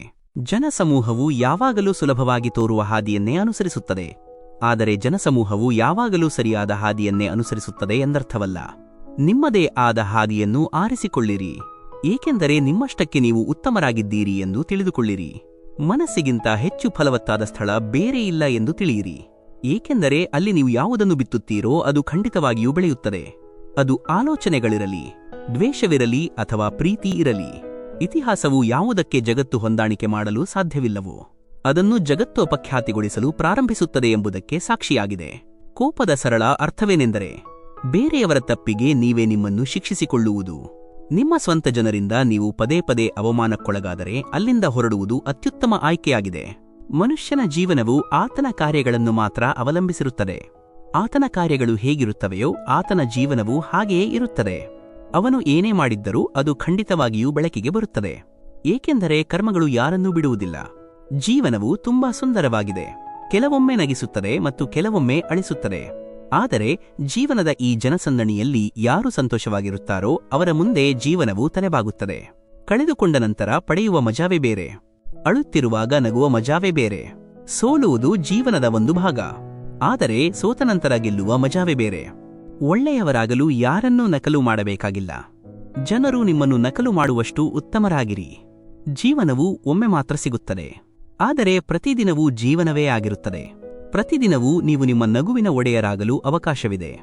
ಯಾರೂ ನಿಮ್ಮನ್ನು ಅಳುವಂತೆ ಮಾಡಲು ಸಾಧ್ಯವಿಲ್ಲ. ಯಾರಾದರೂ ನಿಮ್ಮನ್ನು ಕೇಳಿದರೆ ನೀಡಿರಿ, ಏಕೆಂದರೆ ನಾವು ನಿಮ್ಮನ್ನು ಭಿಕ್ಷುಕರ ನಡುವೆ ಇಟ್ಟಿಲ್ಲ, ಕೊಡುವವರ ನಡುವೆ ಇಟ್ಟಿದ್ದೇವೆ. ಒಳ್ಳೆಯ ಸಮಯವನ್ನು ನೋಡಲು ಕೆಟ್ಟ ಸಮಯವನ್ನು ಅನುಭವಿಸಬೇಕು ಎಂಬುದನ್ನು ನೆನಪಿಡಿ. ಎಲ್ಲರಿಗೂ ಸೇವೆ ಮಾಡಿರಿ, ಆದರೆ ಯಾರಿಂದಲೂ ನಿರೀಕ್ಷೆ ಇಡಬೇಡಿ, ಏಕೆಂದರೆ ನಮ್ಮ ದೇವರೇ ಮಾತ್ರ ಎಲ್ಲದಕ್ಕೂ ನಿಜವಾದ ಮೌಲ್ಯವನ್ನು ನೀಡುತ್ತೇವೆ. ನೀವು ಏನನ್ನು ಸಾಧಿಸಲು ಬಯಸುತ್ತೀರೋ ಅದರ ಮೇಲೆ ಯಾವಾಗಲೂ ನಿಮ್ಮ ಕಣ್ಣು ಇರಲಿ. ನೀವು ಏನನ್ನು ಕಳೆದುಕೊಂಡಿದ್ದೀರೋ ಅದರ ಮೇಲೆ ಅಲ್ಲ. ಆಹಾರ ಮತ್ತು ನೀರಿಗಿಂತ ದೊಡ್ಡ ದಾನ ಬೇರೆ ಇಲ್ಲ, ಮತ್ತು ತಂದೆ ತಾಯಿಗಿಂತ ದೊಡ್ಡವರು ಯಾರೂ ಇಲ್ಲ. ಜೀವನದ ಅತಿ ದೊಡ್ಡ ಗುರು ಮಂತ್ರವೇನೆಂದರೆ, ಎಂದಿಗೂ ಕೆಟ್ಟ ಪ್ರಾರ್ಥನೆಯು ನಿಮ್ಮನ್ನು ಹಿಂಬಾಲಿಸುವುದಿಲ್ಲ. ಜನರನ್ನು ಕೇವಲ ಪ್ರದರ್ಶನದಿಂದ ಸಂತೋಷಪಡಿಸಬಹುದು. ದೇವರು ಕೇವಲ ಉದ್ದೇಶಗಳನ್ನು ನೋಡುತ್ತೇವೆ. ಹಣದಿಂದ ಮಾತ್ರ ಒಬ್ಬ ವ್ಯಕ್ತಿ ಶ್ರೀಮಂತನಾಗುವುದಿಲ್ಲ. ಯಾರ ಬಳಿ ಒಳ್ಳೆಯ ವಿಚಾರಗಳು, ಒಳ್ಳೆಯ ಯೋಚನೆಗಳು ಮತ್ತು ಸಿಹಿಯಾದ ವರ್ತನೆ ಇದೆಯೋ ಅವರೇ ನಿಜವಾದ ಶ್ರೀಮಂತರು. ಜನರ ಬಾಯಿಯನ್ನು ಮುಚ್ಚಿಸುವುದಕ್ಕಿಂತ ನಿಮ್ಮ ಕಿವಿಯನ್ನು ಮುಚ್ಚುವುದು ಉತ್ತಮ. ಆಗ ಜೀವನವು ಸುಧಾರಿಸುತ್ತದೆ. ಯಾರೋ ಸರಿಯಾಗಿಯೇ ಹೇಳಿದ್ದಾರೆ, ಮಾತುಗಳಿಗೆ ಬಹಳ ಶಕ್ತಿ ಇದೆ. ಸಿಹಿಯಾಗಿ ಮಾತನಾಡುವವನ ಖಾರವು ಮಾರಾಟವಾಗುತ್ತದೆ, ಮತ್ತು ಕಠಿಣವಾಗಿ ಮಾತನಾಡುವವರ ಜೇನುತುಪ್ಪವು ಮಾರಾಟವಾಗುವುದಿಲ್ಲ. 4 ಗೋಡೆಗಳ ಮೇಲೆ ಕಟ್ಟಿದ್ದನ್ನು ಮನೆಯನ್ನು ಮಾರಬಹುದು, ಆದರೆ 4 ಗೋಡೆಗಳ ಮೇಲೆ ಮಾತ್ರವೇ ಒಂದು ಮನೆಯು ನಿರ್ಮಾಣವಾಗುತ್ತದೆ. ಇನ್ನೊಬ್ಬರಿಗೆ ನೋವು ನೀಡಿ ಸಾಧಿಸಿದ ಸಂತೋಷದ ಜೀವಿತಾವಧಿಯು ತುಂಬಾ ಚಿಕ್ಕದಾಗಿರುತ್ತದೆ. ಜೀವನದಲ್ಲಿ ನಿಮ್ಮದೇ ಆದ ಕೆಟ್ಟ ಮಾತುಗಳನ್ನು ಕೇಳುವುದು ಬಹಳ ಮುಖ್ಯ, ಏಕೆಂದರೆ ನೀವು ಪ್ರತಿದಿನ ಹೊಗಳಿಕೆಯನ್ನು ಮಾತ್ರ ಕೇಳುತ್ತಿದ್ದರೆ ನೀವು ಎಂದಿಗೂ ಮುಂದೆ ಬೆಳೆಯಲು ಸಾಧ್ಯವಾಗುವುದಿಲ್ಲ. ಧೈರ್ಯವನ್ನು ಕಳೆದುಕೊಳ್ಳಬೇಡಿ. ನೋವು ಸಿಕ್ಕಿದ್ದರೆ ಔಷಧಿಯೂ ಖಂಡಿತ ಸಿಗುತ್ತದೆ. ನೀವು ಏನನ್ನು ನೀಡುತ್ತೀರೋ ಅದು ವಾಪಸ್ ಬರುತ್ತದೆ. ಅದು ಗೌರವವಾಗಿರಲಿ ಅಥವಾ ದ್ರೋಹವಾಗಿರಲಿ. ತಾಳ್ಮೆಯಿಂದಿರಿ, ನಿರಾಶರಾಗಬೇಡಿ, ಏಕೆಂದರೆ ನಿಮ್ಮ ಬಗ್ಗೆ ಬರೆದವನು ಈ ವಿಶ್ವದ ಅತಿದೊಡ್ಡ ಬರಹಗಾರ. ನೀವು ಎಷ್ಟೇ ಹೊಗಳಿಕೆ ನೀಡಿದರೂ ಅವಮಾನ ಮಾಡುವಾಗ ಆಲೋಚಿಸಿ ಮಾಡಬೇಕು, ಏಕೆಂದರೆ ಅವಮಾನವು ಒಂದು ಸಾಲ. ಅವಕಾಶ ಬಂದಾಗ ಬಡ್ಡಿಯೊಂದಿಗೆ ಅದು ಹಿಂದಿರುಗಿಸಲ್ಪಡುತ್ತದೆ. ಹಿಂತಿರುಗಿ ಹೋಗುವ ಮೂಲಕ ನಿಮ್ಮ ಭೂತಕಾಲವನ್ನು ನೀವು ಸುಧಾರಿಸಲು ಸಾಧ್ಯವಿಲ್ಲ, ಆದರೆ ಇಂದು ಕೆಲಸ ಮಾಡುವ ಮೂಲಕ ನಿಮ್ಮ ಭವಿಷ್ಯವನ್ನು ಖಂಡಿತವಾಗಿ ಸುಧಾರಿಸಬಹುದು. ಶ್ರೀಕೃಷ್ಣನು ಹೇಳುವಂತೆ, ನಿಮ್ಮನ್ನು ದ್ವೇಷಿಸುವವರನ್ನು ನೀವು ದ್ವೇಷಿಸಬೇಡಿ, ಏಕೆಂದರೆ ಅವರೇ ನೀವು ಅವರಿಗಿಂತ ಉತ್ತಮರು ಎಂದು ಒಪ್ಪಿಕೊಂಡ ಜನರು. ಈ 5 ವಿಷಯಗಳನ್ನು ಇಂದಿನಿಂದಲೇ ಬಿಟ್ಟುಬಿಡಿ. ಆಗ ನೀವು ಜೀವನದಲ್ಲಿ ಬಹಳ ಸಂತೋಷವಾಗಿರುತ್ತೀರಿ. ಎಲ್ಲರನ್ನೂ ಸಂತೋಷಪಡಿಸುವುದು, ಇತರರಿಂದ ಹೆಚ್ಚು ನಿರೀಕ್ಷಿಸುವುದು, ಭೂತಕಾಲದಲ್ಲಿ ಜೀವನ ಮಾಡುವುದು, ನಿಮ್ಮನ್ನು ಯಾರೊಬ್ಬರಿಗಿಂತ ಕಡಿಮೆ ಎಂದು ಪರಿಗಣಿಸುವುದು ಮತ್ತು ಅತಿಯಾಗಿ ಯೋಚಿಸುವುದು. ಸಮಯಕ್ಕೆ ಅನುಗುಣವಾಗಿ ಬದಲಾಗಲು ಕಲಿಯಿರಿ. ನಿಮ್ಮ ಸಮಯವನ್ನು ನೀವೇ ಬದಲಾಯಿಸಲು ಕಲಿಯಿರಿ. ನಿಮ್ಮ ಅನಿವಾರ್ಯತೆಗಳನ್ನು ಶಪಿಸಬೇಡಿ. ಪ್ರತಿ ಪರಿಸ್ಥಿತಿಯಲ್ಲಿ ಹೇಗೆ ವರ್ತಿಸಬೇಕು ಎಂಬುದನ್ನು ಕಲಿಯಿರಿ. ನಿಮ್ಮ ರಹಸ್ಯಗಳನ್ನು ಯಾರೊಂದಿಗೂ ಹಂಚಿಕೊಳ್ಳಬೇಡಿ. ನೀವು ಹೆಚ್ಚು ಗೌರವ ಮತ್ತು ಸಮಯವನ್ನು ನೀಡಿದರೆ ಜನರು ನಿಮ್ಮನ್ನು ಕಡಿಮೆ ಎಂದು ಪರಿಗಣಿಸಲು ಪ್ರಾರಂಭಿಸುತ್ತಾರೆ. ನಿಮ್ಮ ಬೆನ್ನ ಹಿಂದೆ ನಿಮ್ಮ ಬಗ್ಗೆ ಮಾತನಾಡುತ್ತಿದ್ದರೆ ನೀವು ಗಾಬರಿಪಡಬೇಡಿ, ಏಕೆಂದರೆ ಆ ವಿಷಯ ಯಾರಿಗಿದೆಯೋ ಅವರಿಗೆ ಮಾತ್ರ ಸಂಬಂಧಿಸಿದೆ. ನೆನಪಿಡಿ, ಯಶಸ್ಸು ಕೇಳುವುದರಿಂದ ಎಂದಿಗೂ ಸಿಗುವುದಿಲ್ಲ. ಕೇಳುವುದರಿಂದ ಕೇವಲ ಭಿಕ್ಷೆ ಮಾತ್ರ ಸಿಗುತ್ತದೆ. ಯಶಸ್ಸನ್ನು ಪಡೆಯಲು ನೀವೇ ಕಷ್ಟಪಟ್ಟು ಕೆಲಸ ಮಾಡಬೇಕಾಗುತ್ತದೆ. ಸಣ್ಣ ತಪ್ಪುಗಳನ್ನು ತಪ್ಪಿಸಲು ಪ್ರಯತ್ನಿಸಿ, ಏಕೆಂದರೆ ಮನುಷ್ಯನು ಪರ್ವತಗಳಿಂದ ಅಲ್ಲ, ಸಣ್ಣ ಕಲ್ಲುಗಳಿಂದ ಎಡವಿ ಬೀಳುತ್ತಾನೆ. ನಿಮ್ಮ ತಪ್ಪುಗಳನ್ನು ಒಪ್ಪಿಕೊಳ್ಳದೆ ನೀವು ಎಂದಿಗೂ ಉತ್ತಮ ವ್ಯಕ್ತಿಯಾಗಲು ಸಾಧ್ಯವಿಲ್ಲ. ನೀಡುವುದು, ಹಂಚುವುದು ಪ್ರಾರಂಭಿಸಿ. ಗೌರವ ಮತ್ತು ಸಂಪತ್ತು ತಾನಾಗಿಯೇ ಬರಲು ಪ್ರಾರಂಭಿಸುತ್ತದೆ. ಅಹಂಕಾರದಲ್ಲಿ ಮುಳುಗಿದ ವ್ಯಕ್ತಿ ತನ್ನ ತಪ್ಪುಗಳನ್ನು ನೋಡುವುದಿಲ್ಲ ಅಥವಾ ಇತರರ ಒಳ್ಳೆಯತನವನ್ನು ನೋಡುವುದಿಲ್ಲ. ಜೀವನದಲ್ಲಿ ಎಷ್ಟು ಕಷ್ಟದ ಸಂದರ್ಭಗಳು ಬರುತ್ತವೆಯೋ ನೀವು ಅಷ್ಟೇ ಬಲಶಾಲಿಗಳಾಗುತ್ತೀರಿ, ಮತ್ತು ನೀವು ಎಷ್ಟು ಬಲಶಾಲಿಗಳಾಗುತ್ತೀರೋ ಜೀವನವು ಅಷ್ಟೇ ಸುಲಭವಾಗುತ್ತದೆ. ಇದು ಜೀವನದ ನಿಯಮ. ಅವಮಾನಕ್ಕೆ ಪ್ರತೀಕಾರವನ್ನು ಹೋರಾಟದಿಂದ ಅಲ್ಲ, ಆದರೆ ಆ ವ್ಯಕ್ತಿಗಿಂತ ಹೆಚ್ಚು ಯಶಸ್ವಿಯಾಗುವ ಮೂಲಕ ತೆಗೆದುಕೊಳ್ಳಬಹುದು ಎಂಬುದನ್ನು ನೆನಪಿಡಿ. ಏನಾದರೂ ಕೆಟ್ಟದ್ದನ್ನು ಮಾಡಲು ನೀವು ಯೋಚಿಸಿದರೆ ಅದನ್ನು ನಾಳೆಗೆ ಮುಂದೂಡಿ. ಏನಾದರೂ ಒಳ್ಳೆಯದನ್ನು ಮಾಡಲು ನೀವು ಯೋಚಿಸಿದರೆ ಅದನ್ನು ಇಂದೇ ಮಾಡಿರಿ. ನಮ್ಮೊಂದಿಗೆ ಇದ್ದು ನಮಗೆ ಮೋಸ ಮಾಡುವವರಿಗಿಂತ ದೊಡ್ಡ ಶತ್ರು ಬೇರೆ ಇಲ್ಲ, ಮತ್ತು ನಮ್ಮ ಮುಖದ ಮೇಲೆ ಕೆಟ್ಟದಾಗಿ ಮಾತನಾಡುವವರಿಗಿಂತ ದೊಡ್ಡ ಸ್ನೇಹಿತ ಬೇರೆ ಇಲ್ಲ. ಇದನ್ನು ಸ್ಪಷ್ಟವಾಗಿ ನೆನಪಿಡಿ. ಮಾತನಾಡುವವನು ಕಹಿ ಇರಬಹುದು, ಆದರೆ ನಿಮ್ಮ ನಂಬಿಕೆಗೆ ದ್ರೋಹ ಮಾಡಬೇಡಿ. ನಿಮ್ಮ ಕೆಟ್ಟ ನಿನ್ನೆಯನ್ನು ಬಿಟ್ಟುಬಿಡಿ, ಏಕೆಂದರೆ ಅದರ ಪ್ರಭಾವವು ನಿಮ್ಮ ಭವಿಷ್ಯವನ್ನು ಹಾಳು ಮಾಡುತ್ತದೆ. ಜೀವನವನ್ನು ಬದುಕಲು 2 ಮಾರ್ಗಗಳಿವೆ. ಒಂದು, ನೀವು ಇಷ್ಟಪಡುವುದನ್ನು ಸಾಧಿಸುವುದು. ಇನ್ನೊಂದು, ನೀವು ಸಾಧಿಸಿದ್ದನ್ನು ಇಷ್ಟಪಡಲು ಕಲಿಯುವುದು. ವಸ್ತುಗಳ ಮೌಲ್ಯವು ಸಿಗುವ ಮೊದಲು ಮತ್ತು ಗೌರವದ ಮೌಲ್ಯವು ಕಳೆದುಕೊಂಡ ನಂತರ ತಿಳಿದುಬರುತ್ತದೆ. ಈ ಜಗತ್ತಿನಲ್ಲಿ ನಿಮಗೆ ನಿಮ್ಮ ತಂದೆ ತಾಯಿಯ ಪ್ರೀತಿ ಮಾತ್ರ ಉಚಿತವಾಗಿ ಸಿಗುತ್ತದೆ. ಪ್ರತಿಯೊಂದು ಸಂಬಂಧಕ್ಕೂ ನೀವು ಏನಾದರೂ ಬೆಲೆ ತರಬೇಕಾಗುತ್ತದೆ. ಯಾವುದೇ ಅವಮಾನಕ್ಕೆ ಎಷ್ಟೊಂದು ಗೌರವದಿಂದ ಪ್ರತಿಕ್ರಿಯಿಸಿರಿ. ಎದುರಿಗಿರುವ ವ್ಯಕ್ತಿಗೂ ಮುಜುಗರವಾಗಬೇಕು. ನಿಮ್ಮ ಕಷ್ಟಗಳಿಗೆ ಮತ್ತು ಸಮಸ್ಯೆಗಳಿಗೆ ನೀವು ಇತರರನ್ನು ಹೊಣೆಗಾರರನ್ನಾಗಿ ಮಾಡುತ್ತಿರುವವರೆಗೆ ನಿಮ್ಮ ಸಮಸ್ಯೆಗಳು ಮತ್ತು ಕಷ್ಟಗಳನ್ನು ನೀವು ಎಂದಿಗೂ ನಿವಾರಿಸಲು ಸಾಧ್ಯವಿಲ್ಲ. ನೀವು ಎಷ್ಟು ಸಾಧ್ಯವೋ ಅಷ್ಟು ಕೇಳಿರಿ ಮತ್ತು ಎಷ್ಟು ಸಾಧ್ಯವೋ ಅಷ್ಟು ಕಡಿಮೆ ಮಾತನಾಡಿರಿ. ಅದಕ್ಕಾಗಿಯೇ ನಾವು ಬಹುಶಃ ನಿಮಗೆ 2 ಕಿವಿಗಳು ಮತ್ತು 1 ಬಾಯಿಯನ್ನು ನೀಡಿದ್ದೇವೆ. ಪದೇ ಪದೇ ಕ್ಷಮಿಸಿರಿ, ಆದರೆ ಒಮ್ಮೆ ಮಾತ್ರ ನಂಬಿರಿ. ಯಾರೂ ನಿಮ್ಮ ಮುಖದ ಮೇಲಿನ ನಗುವನ್ನು ಕಸಿದುಕೊಳ್ಳುವಷ್ಟು ಪ್ರಾಮುಖ್ಯತೆಯನ್ನು ಜೀವನದಲ್ಲಿ ಅವರಿಗೆ ಎಂದಿಗೂ ನೀಡಬೇಡಿ. ನಿಮ್ಮ ಜೀವನದ ಸಮಸ್ಯೆಗಳನ್ನು ಯಾರೊಂದಿಗೂ ಹಂಚಿಕೊಳ್ಳಬೇಡಿ, ಏಕೆಂದರೆ 80% ಜನರು ಅದರ ಬಗ್ಗೆ ತಲೆಕೆಡಿಸಿಕೊಳ್ಳುವುದಿಲ್ಲ. ಉಳಿದ 20% ಜನರು ನಿಮ್ಮ ಜೀವನದಲ್ಲಿ ಈ ಸಮಸ್ಯೆಗಳಿವೆ ಎಂದು ತಿಳಿದು ಸಂತೋಷಪಡುತ್ತಾರೆ. ಶ್ರೀಕೃಷ್ಣನು ಹೇಳುವಂತೆ ಕೆಲವು ಜನರು ನಟನೆ ಮಾಡುತ್ತಾರೆ, ಆದರೆ ಸೇರಬೇಕಾದ ಸಮಯ ಬಂದಾಗ ಅವರಿಗೆ ಎಲ್ಲವೂ ಅರ್ಥವಾಗುತ್ತದೆ. ನಿಮ್ಮ ಸಮಸ್ಯೆಗಳನ್ನು ಎಲ್ಲರೊಂದಿಗೆ ಹಂಚಿಕೊಳ್ಳಬೇಡಿ. ಯಾರಾದರೂ ಸಿಹಿಯಾಗಿ ಮಾತನಾಡುತ್ತಿದ್ದರೆ ಅಥವಾ ಅನುಕಂಪ ತೋರಿಸುತ್ತಿದ್ದರೆ ಇದರ ಅರ್ಥ ಅವರು ನಿಮ್ಮ ಶುಭ ಹಾರೈಸುವವರು ಎಂದಲ್ಲ. ನಿಮ್ಮ ಕರ್ಮಗಳಿಂದ ಬರೆಯಲ್ಪಟ್ಟದ್ದನ್ನು ನೀವು ಪ್ರತಿ ಪರಿಸ್ಥಿತಿಯಲ್ಲೂ ಅನುಭವಿಸಬೇಕಾಗುತ್ತದೆ. ದುಃಖಗಳನ್ನು ಮಾರಾಟ ಮಾಡಲು ಸಾಧ್ಯವಿಲ್ಲ ಮತ್ತು ಸಂತೋಷವನ್ನು ಖರೀದಿಸಲು ಸಾಧ್ಯವಿಲ್ಲ. ಕೆಲವೊಮ್ಮೆ ಯಾರ ಸಂತೋಷಕ್ಕಾಗಿ ನೀವು ಏನನ್ನಾದರೂ ಮಾಡಲು ಸಿದ್ಧರಿದ್ದೀರೋ ಆ ವ್ಯಕ್ತಿಯೇ ನಿಮ್ಮನ್ನು ಅಳಿಸುತ್ತಾನೆ. ಮುಖದ ಬಣ್ಣವನ್ನು ಆಧರಿಸಿ ಸ್ನೇಹಿತರನ್ನು ಮಾಡಿಕೊಳ್ಳಬೇಡಿ. ದೇಹದ ಕಪ್ಪು ಬಣ್ಣವನ್ನು ಒಪ್ಪಬಹುದು, ಆದರೆ ಮನಸ್ಸಿನ ಕಪ್ಪು ಬಣ್ಣವನ್ನು ಒಪ್ಪಲು ಸಾಧ್ಯವಿಲ್ಲ. ಜೀವನದ ಸಂಪೂರ್ಣ ಆಟವು ಸಮಯದ ಮೇಲೆ ಆಧಾರಿತವಾಗಿದೆ. ಮನುಷ್ಯನು ಕೇವಲ ತನ್ನ ಪಾತ್ರವನ್ನು ಮಾತ್ರ ನಿರ್ವಹಿಸುತ್ತಾನೆ. ನೀವು ಎಷ್ಟು ಜನರನ್ನು ನಂಬುತ್ತೀರಿ ಅಥವಾ ಇಲ್ಲ ಎಂಬುದು ಮುಖ್ಯವಲ್ಲ. ನೀವು ನಿಮ್ಮ ಮೇಲೆ ಹೆಚ್ಚು ನಂಬಿಕೆಯನ್ನು ಇಡಬೇಕು. ಜನರ ಮಾತುಗಳಿಂದ ಪ್ರಭಾವಿತರಾಗಿ ನಿಮ್ಮ ಮನಸ್ಸಿನಲ್ಲಿ ಒಬ್ಬ ವ್ಯಕ್ತಿಯ ತಪ್ಪು ಚಿತ್ರವನ್ನು ಸೃಷ್ಟಿಸುವುದು ದೊಡ್ಡ ಮೂರ್ಖತನ. ದೊಡ್ಡ ವಾಹನಗಳಲ್ಲಿ ಪ್ರಯಾಣಿಸುವುದರಿಂದ ಮಾತ್ರ ಉತ್ತಮ ಪ್ರಯಾಣ ಸಾಧ್ಯ ಎಂದು ಯಾರು ಹೇಳುತ್ತಾರೆ? ಉತ್ತಮ ಸಂಬಂಧಗಳು ಮತ್ತು ಒಳ್ಳೆಯ ಸ್ನೇಹಿತರು ನಿಮ್ಮೊಂದಿಗಿದ್ದರೆ ಕಾಲ್ನಡಿಗೆಯಲ್ಲೂ ಜೀವನವು ಮೋಜಾಗಿರುತ್ತದೆ. ನಿಮಗೆ ಗೌರವ ನೀಡದವರೊಂದಿಗೆ ಬಲವಂತವಾಗಿ ಇರುವುದಕ್ಕಿಂತ ಗೌರವದಿಂದ ಅವರನ್ನು ಬಿಟ್ಟು ಹೋಗುವುದು ಉತ್ತಮ. ಒಬ್ಬ ವ್ಯಕ್ತಿಯ ಪರಿಚಯವು ಅವನ ಮುಖದಿಂದ ಪ್ರಾರಂಭವಾಗಬಹುದು, ಆದರೆ ಅವನ ಸಂಪೂರ್ಣ ಗುರುತು ಕೇವಲ ಅವನ ಮಾತುಗಳಿಂದಲೇ ಆಗುತ್ತದೆ. ಒಬ್ಬ ವ್ಯಕ್ತಿಯನ್ನು ನಿರ್ಣಯಿಸುವ ನಿಮ್ಮ ಸಾಮರ್ಥ್ಯವನ್ನು ಹೆಚ್ಚಿಸಿಕೊಳ್ಳಿ. ಇಲ್ಲದಿದ್ದರೆ ನೀವು ಮೋಸ ಹೋಗಲು ಸಿದ್ಧರಾಗಿರಿ. ನೀವು ಸರಿಯಾಗಿದ್ದರೆ ಏನನ್ನೂ ಸರಿಯೆಂದು ಸಾಬೀತುಪಡಿಸಲು ಪ್ರಯತ್ನಿಸಬೇಡಿ. ಕೇವಲ ಸರಿಯಾಗಿರಿ. ಸಮಯವು ತಾನಾಗಿಯೇ ಸಾಕ್ಷಿ ನೀಡುತ್ತದೆ. ಅದು ನಿಮಗಾಗಿ ಕಾಯುವುದಿಲ್ಲ. ಆದರೆ ಸಮಯ ಬಂದಾಗ ಅದು ನಿಮಗೆ ಎಷ್ಟು ನೀಡುತ್ತದೆ ಎಂದರೆ ಅದನ್ನು ನಿಭಾಯಿಸಲು ನಿಮಗೆ ಸಾಧ್ಯವಾಗುವುದಿಲ್ಲ. ಸ್ನೇಹವು ಅಗತ್ಯ, ಸಂಬಂಧವು ಮುಖ್ಯ, ಅನಿವಾರ್ಯವೂ ಹೌದು. ಆದರೆ ಜೀವನದ ಪ್ರತಿ ಕಷ್ಟಕರ ಪರಿಸ್ಥಿತಿಯು ಒಂಟಿಯಾಗಿ ಬದುಕುವ ಕಲೆಯನ್ನು ಕಲಿಯುವುದು ಸಹ ಅಗತ್ಯ ಎಂದು ತೋರಿಸುತ್ತದೆ. ಅನಗತ್ಯ ಚಿಂತೆಯು ಒಂದು ರೋಗವಿದ್ದಂತೆ. ಅದು ನಿಮ್ಮ ಆತ್ಮಶಕ್ತಿಯನ್ನು ನಾಶಪಡಿಸುತ್ತದೆ. ಈ ಜಗತ್ತಿನಲ್ಲಿ ನೋಡಲು ಹಲವು ಸುಂದರ ಸ್ಥಳಗಳಿವೆ, ಆದರೆ ಕಣ್ಣುಗಳನ್ನು ಮುಚ್ಚಿ ಒಳಗಡೆ ನೋಡುವುದು ಅತ್ಯಂತ ಸುಂದರವಾದ ಸ್ಥಳವಾಗಿದೆ. ನಿಮ್ಮ ಕೋಪಕ್ಕಾಗಿ ನಿಮಗೆ ಶಿಕ್ಷೆ ಆಗುವುದಿಲ್ಲ. ನಿಮ್ಮ ಕೋಪವೇ ನಿಮಗೆ ಶಿಕ್ಷೆ ನೀಡುತ್ತದೆ. ತನ್ನನ್ನು ತಾನೇ ನಿಯಂತ್ರಿಸಿಕೊಂಡವನ ಹಠವನ್ನು ದೇವತೆಗಳು ಸೋಲಿಸಲು ಸಾಧ್ಯವಿಲ್ಲ. ರಾತ್ರಿಯಿಡೀ ಆಳವಾದ ನಿದ್ರೆ ಪಡೆಯುವುದು ಅಷ್ಟು ಸುಲಭವಲ್ಲ. ಅದಕ್ಕಾಗಿ ಇಡೀ ದಿನ ಪ್ರಾಮಾಣಿಕವಾಗಿ ಬದುಕಬೇಕು. ಕೆಲವೊಮ್ಮೆ ನೀವು ಯಾವುದೇ ತಪ್ಪು ಮಾಡದೆಯೂ ಕೆಟ್ಟವರಾಗುತ್ತೀರಿ, ಏಕೆಂದರೆ ಜನರು ಬಯಸಿದ್ದನ್ನು ನೀವು ಮಾಡುವುದಿಲ್ಲ. ನೀವು ನಿಮ್ಮ ಜೀವನದುದ್ದಕ್ಕೂ ಎಷ್ಟು ಬೇಕಾದರೂ ಹಣ ಸಂಪಾದಿಸಿ, ಆದರೆ ಮರಣದ ನಂತರ ಸಂತಾಪದ ದಿನಚರಿಯಲ್ಲಿ ಕೇವಲ ಮರಣ ಎಂದು ಮಾತ್ರ ಬರೆಯಲಾಗುತ್ತದೆ. ಇದು ಕಹಿಯಾಗಿದೆ, ಆದರೆ ಇದು ಸತ್ಯ.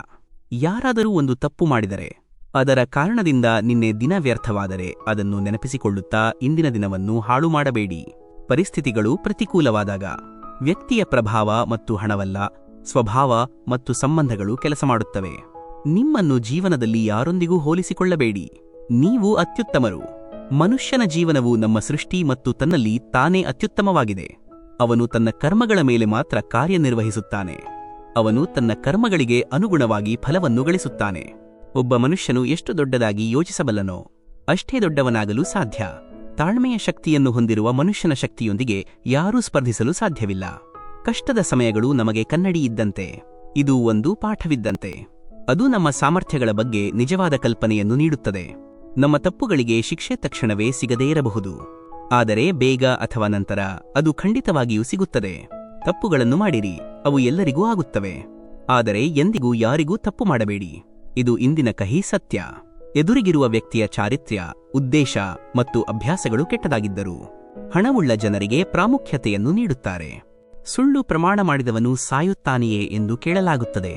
ಹೌದು, ಕೆಲವರು ಸಾಯುವುದಿಲ್ಲ, ಆದರೆ ಯಾರದ್ದೋ ನಂಬಿಕೆ ಖಂಡಿತವಾಗಿಯೂ ಸಾಯುತ್ತದೆ. ಶ್ರೀಕೃಷ್ಣನು ಹೇಳುವಂತೆ ಮನುಷ್ಯನು ತಪ್ಪುಗಳನ್ನು ಮಾಡುವ ಮೂಲಕ ಕಲಿಯುತ್ತಾನೆ ಎಂಬುದು ಸತ್ಯ.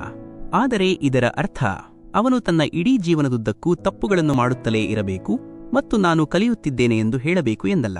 ಕೆಲಸವನ್ನು ಮಾಡಲು ಎಷ್ಟು ತೊಂದರೆ ಬೇಕೋ ಅಷ್ಟೇ ತೆಗೆದುಕೊಳ್ಳಿ. ಇಡೀ ಜೀವನವನ್ನೇ ತೆಗೆದುಕೊಳ್ಳುವಷ್ಟು ತೊಂದರೆಯನ್ನು ತೆಗೆದುಕೊಳ್ಳಬೇಡಿ. ಪ್ರತಿದಿನ ಉಳಿದ ಸಂಬಳವನ್ನು ಎಣಿಸುವವರನ್ನು ಸಮಯ ಎಂದರೇನು ಎಂದು ಕೇಳಿರಿ. ನಿಮ್ಮನ್ನು ನೀವೇ ನಂಬುವ ಕೌಶಲ್ಯವನ್ನು ಕಲಿಯಿರಿ. ನಿಮ್ಮ ಆಧಾರ ಎಷ್ಟೇ ವಿಶ್ವಾಸಾರ್ಹವಾಗಿದ್ದರೂ ಒಂದು ದಿನ ನೀವು ಅದನ್ನು ಬಿಡುತ್ತೀರಿ. ಒಬ್ಬ ವ್ಯಕ್ತಿಯ ಉದ್ದೇಶಗಳು ಮತ್ತು ದೃಷ್ಟಿಕೋನಗಳು ಬದಲಾಗುವಷ್ಟು ಬೇಗ ಈ ಜಗತ್ತಿನಲ್ಲಿ ಬೇರೇನೂ ಬದಲಾಗುವುದಿಲ್ಲ. ನೀವು ಏನನ್ನೂ ಮಾಡಲು ಸಾಧ್ಯವಾಗದ ಸ್ಥಳದಲ್ಲಿ ಒಂದು ವಿಷಯವನ್ನು ಪ್ರಯತ್ನಿಸಿರಿ.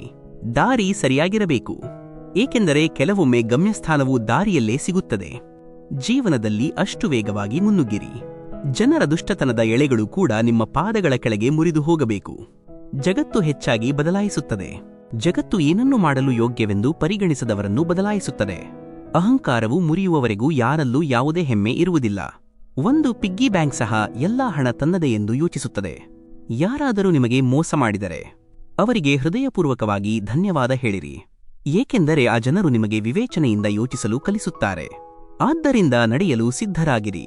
ಗಮ್ಯಸ್ಥಾನವು ನಿಮ್ಮನ್ನು ತೆರೆದ ತೋಳುಗಳಿಂದ ಸ್ವಾಗತಿಸಲು ಕಾಯುತ್ತಿದೆ. ಜೀವನದಲ್ಲಿ ಏನಾಗುತ್ತದೆಯೋ ಎಂದು ಏಕೆ ಹೆದರುತ್ತೀರಿ? ಏನಾದರೂ ಆಗಲಿ, ಅದು ಅನುಭವವಾಗುತ್ತದೆ. ಆದ್ದರಿಂದ ನಿಮ್ಮ ಮುಖವನ್ನು ಸ್ವಚ್ಛಗೊಳಿಸಿ. ಕನ್ನಡಿ ಕೊಳಕಾಗಿದೆ ಎಂದು ಹೇಳುವವರು ಜೀವನದಲ್ಲಿ ಎದುರಿಗಿರುವ ವ್ಯಕ್ತಿಯೇ ಯಾವಾಗಲೂ ಕೆಟ್ಟವನಾಗಿರುವುದಿಲ್ಲ. ಧೈರ್ಯವನ್ನು ಎಂದಿಗೂ ಕಳೆದುಕೊಳ್ಳಬೇಡಿ. ಯಾರಿಗೊತ್ತಿದೆ, ನಿಮ್ಮ ಸೋಲನ್ನು ನೋಡಲು ಧೈರ್ಯವೂ ಸಹ ಕಾಯುತ್ತಿರಬಹುದು. ಮೌನವಾಗಿರುವುದು ನಮ್ಮ ದೌರ್ಬಲ್ಯವಲ್ಲ. ಒಬ್ಬಂಟಿಯಾಗಿರುವುದು ನಮ್ಮ ಅನಿವಾರ್ಯತೆಯಲ್ಲ, ಅದು ನಮ್ಮ ಅಭ್ಯಾಸ. ನಾಣ್ಯಕ್ಕೆ ಎರಡು ಬದಿಗಳಿವೆ, ಆದರೆ ಸಮಯವು ತಿರುಗುವವನಿಗೆ ಮಾತ್ರ ಇರುತ್ತದೆ. ಕಷ್ಟಪಟ್ಟು ಕೆಲಸ ಮಾಡಿದರೂ ಕನಸುಗಳು ಈಡೇರದಿದ್ದಾಗ ಆಗ ದಾರಿಯನ್ನು ಬದಲಾಯಿಸಿ, ಆದರೆ ಸಿದ್ಧಾಂತವನ್ನು ಬದಲಾಯಿಸಬೇಡಿ. ಏಕೆಂದರೆ ಮರವು ಯಾವಾಗಲೂ ತನ್ನ ಎಲೆಗಳನ್ನು ಬದಲಾಯಿಸುತ್ತದೆಯೇ ಹೊರತು ತನ್ನ ಬೇರುಗಳನ್ನಲ್ಲ. ಯಾವ ಮನುಷ್ಯನಲ್ಲಿ ಆತ್ಮವಿಶ್ವಾಸವಿಲ್ಲವೋ ಅವನು ಶಕ್ತಿಯುತನಾಗಿದ್ದರೂ ಹೇಡಿಯಾಗಿರುತ್ತಾನೆ ಮತ್ತು ಬುದ್ಧಿವಂತನಾಗಿದ್ದರೂ ಮೂರ್ಖನಾಗಿರುತ್ತಾನೆ. ಕೇವಲ ಅವನ ಆಲೋಚನೆಯಿಂದಾಗಿ. ಇಲ್ಲದಿದ್ದರೆ ಸಮಸ್ಯೆಗಳು ನಿಮ್ಮನ್ನು ದುರ್ಬಲಗೊಳಿಸಲು ಬರುವುದಿಲ್ಲ, ಆದರೆ ಬಲಪಡಿಸಲು ಬರುತ್ತವೆ. ಕಲ್ಲುಗಳಿಲ್ಲದೆ ಮರಗಳ ಮೇಲೆ ಹೊಸ ಎಲೆಗಳು ಬೆಳೆಯುವುದಿಲ್ಲ. ಅದೇ ರೀತಿ ಕಷ್ಟಗಳು ಮತ್ತು ಹೋರಾಟಗಳನ್ನು ಎದುರಿಸದ ದಿನವೂ ಎಂದಿಗೂ ಬರುವುದಿಲ್ಲ. ಕೆಲವು ಪ್ರಯಾಣಗಳನ್ನು ಒಬ್ಬಂಟಿಯಾಗಿ ಮಾಡಬೇಕಾಗುತ್ತದೆ. ಜೀವನದ ಪ್ರತಿ ಪಯಣದಲ್ಲಿಯೂ ನಮಗೆ ಸಂಗಾತಿಗಳು ಸಿಗುವುದಿಲ್ಲ. ನೀವು ಎಷ್ಟೇ ಎತ್ತರಕ್ಕೆ ಹಾರಿದರೂ ನಿಮ್ಮ ಬಡತನ ಮತ್ತು ಕೆಟ್ಟ ಸಮಯಗಳನ್ನು ಎಂದಿಗೂ ಮರೆಯಬೇಡಿ. ಗಮ್ಯಸ್ಥಾನ ಎಷ್ಟೇ ಎತ್ತರದಲ್ಲಿದ್ದರೂ ಅದರ ದಾರಿ ಯಾವಾಗಲೂ ಪಾದಗಳ ಕೆಳಗೆ ಇರುತ್ತದೆ. ಯಾವುದೇ ವ್ಯಕ್ತಿಯ ಸಹಿಷ್ಣುತೆಯು ಎಳೆದ ರಬ್ಬರ್ನಂತೆ ಇರುತ್ತದೆ. ಮಿತಿಗಿಂತ ಹೆಚ್ಚು ಅದನ್ನು ಎಳೆದರೆ ನೀವು ಬಿಟ್ಟಾಗ ಅದು ಮುರಿಯುವುದು ಖಚಿತ. ಎಲ್ಲರಿಗೂ ಸೇವೆ ಮಾಡಿರಿ, ಆದರೆ ಯಾರಿಂದಲೂ ನಿರೀಕ್ಷೆಗಳನ್ನು ಇಟ್ಟುಕೊಳ್ಳಬೇಡಿ. ಏಕೆಂದರೆ ಸೇವೆಯ ನಿಜವಾದ ಮೌಲ್ಯವನ್ನು ಮನುಷ್ಯರಿಂದಲ್ಲ, ನಮ್ಮಿಂದ ಮಾತ್ರ ಪಡೆಯಲು ಸಾಧ್ಯ. ಬುದ್ಧಿವಂತ ಜನರು ಮಾರ್ಗವನ್ನು ಹುಡುಕುತ್ತಾರೆ ಮತ್ತು ಹೇಡಿಗಳು ನೆಪಗಳನ್ನು ಹೇಳುತ್ತಾರೆ. ಉದ್ದೇಶವು ಸ್ಪಷ್ಟವಾಗಿದ್ದರೆ ಮರಳಿದ ನೀರು ಸಹ ಸ್ವೀಕಾರಾರ್ಹ. ಇಲ್ಲದಿದ್ದರೆ ಪ್ರದರ್ಶನದ ವಿಲಾಸವೂ ವ್ಯರ್ಥ. ಸಮಯವು ನಿಮಗೆ ಮತ್ತೆ ಸಮಯ ನೀಡಲು ಸಾಕಷ್ಟು ಸಮಯವನ್ನು ಹೊಂದಿಲ್ಲ. ಯಾವಾಗಲೂ ನಿಮ್ಮಿಂದ ದೊಡ್ಡದನ್ನು ನೋಡಿರಿ. ನಿಮಗೆ ಚಂದ್ರ ಸಿಗದಿದ್ದರೆ ಪರವಾಗಿಲ್ಲ, ನೀವು ಆಕಾಶಕ್ಕೆ ತಲುಪಿದರೂ ಸಾಕು. ಒಬ್ಬ ವ್ಯಕ್ತಿ ತನ್ನ ಮನೆಯಲ್ಲಿ ಮತ್ತು ಸಂಬಂಧಗಳಲ್ಲಿ ಎಲ್ಲವನ್ನೂ ಬದಲಾಯಿಸುತ್ತಾನೆ. ಆದರೂ ಅವನು ಏಕೆ ದುಃಖಿತನಾಗಿ ಉಳಿಯುತ್ತಾನೆ? ಏಕೆಂದರೆ ಅವನು ತನ್ನನ್ನು ತಾನೇ ಬದಲಾಯಿಸಿಕೊಳ್ಳುವುದಿಲ್ಲ. ನಮ್ಮ ದೇವರ ನಿರ್ಧಾರವನ್ನು ಎಂದಿಗೂ ಅನುಮಾನಿಸಬೇಡಿ. ನಿಮಗೆ ಶಿಕ್ಷೆ ನೀಡಲಾಗುತ್ತಿದ್ದರೆ ಅದು ಖಂಡಿತವಾಗಿಯೂ ಒಂದು ತಪ್ಪಾಗಿರಬೇಕು. ಮನೆಯೊಳಗೆ ಮನಸಾರೆ ಅಳುವುದನ್ನು ಮಾಡಿರಿ, ಆದರೆ ಬಾಗಿಲನ್ನು ನಗುವಿನಿಂದ ಮಾತ್ರ ತೆರೆಯಿರಿ. ಯಾವಾಗ ಎದುರಿಗಿರುವ ವ್ಯಕ್ತಿ ಮುರಿದು ಹೋಗಿದ್ದಾನೆಂದು ಜನರಿಗೆ ತಿಳಿದು ಬರುತ್ತದೆಯೋ, ಜನರು ಅದನ್ನು ಮನಸಾರೆ ಲಾಭ ಪಡೆಯಲು ಬಳಸುತ್ತಾರೆ. ನಿಮ್ಮ ಹತ್ತಿರದವರು ದೂರ ಹೋದಾಗ ತುಂಬಾ ನೋವಾಗುತ್ತದೆ ಎಂದು ಜನರು ಹೇಳುತ್ತಾರೆ, ಆದರೆ ನಿಮ್ಮ ಹತ್ತಿರದವರು ದೂರ ಉಳಿದಾಗ ಹೆಚ್ಚು ನೋವಾಗುತ್ತದೆ. ನೀವು ಜೀವನದಲ್ಲಿ ಸಂತೋಷವಾಗಿರಲು ಬಯಸಿದರೆ ಮೊದಲನೆಯದಾಗಿ ನಿಮ್ಮನ್ನು ಮರೆತವರನ್ನು ನೀವು ಮರೆಯಬೇಕು. ಈ ಜಗತ್ತಿನಲ್ಲಿ ನಮಗಲ್ಲದೆ ದೇವರಿಗೆ ಬೇರೆ ಯಾರಿಗೂ ಸೇರಿಲ್ಲ. ಸಂಬಂಧಗಳನ್ನು ಉಳಿಸಿಕೊಳ್ಳಿರಿ. ಯಾರೂ ನಮ್ಮವರಲ್ಲ. ತಪ್ಪು ತಿಳುವಳಿಕೆ ಕೆಲವು ದಿನಗಳವರೆಗೆ ಇರುತ್ತದೆ. ನಂತರ ಕಣ್ಣುಗಳಲ್ಲಿ ಕಣ್ಣೀರ ಹೊರತು ಬೇರೇನೂ ಉಳಿಯುವುದಿಲ್ಲ. ಅಹಂಕಾರದಲ್ಲಿ ಮುಳುಗಿದ ವ್ಯಕ್ತಿ ತನ್ನ ತಪ್ಪುಗಳನ್ನು ನೋಡುವುದಿಲ್ಲ ಮತ್ತು ಇತರರ ಒಳ್ಳೆಯತನವನ್ನು ನೋಡುವುದಿಲ್ಲ. ನಮ್ಮ ದೌರ್ಬಲ್ಯದ ಕ್ಷಣಗಳಲ್ಲಿ ನಾವು ಯಾರಿಗೆ ನಮ್ಮ ಎಲ್ಲಾ ಸತ್ಯವನ್ನು ಒಪ್ಪಿಸುತ್ತೇವೆಯೋ ಆ ಜನರ ಕೈಯಲ್ಲಿ ನಾವು ನಮ್ಮನ್ನೇ ಗೇಲಿ ಮಾಡಿಕೊಳ್ಳುತ್ತೇವೆ.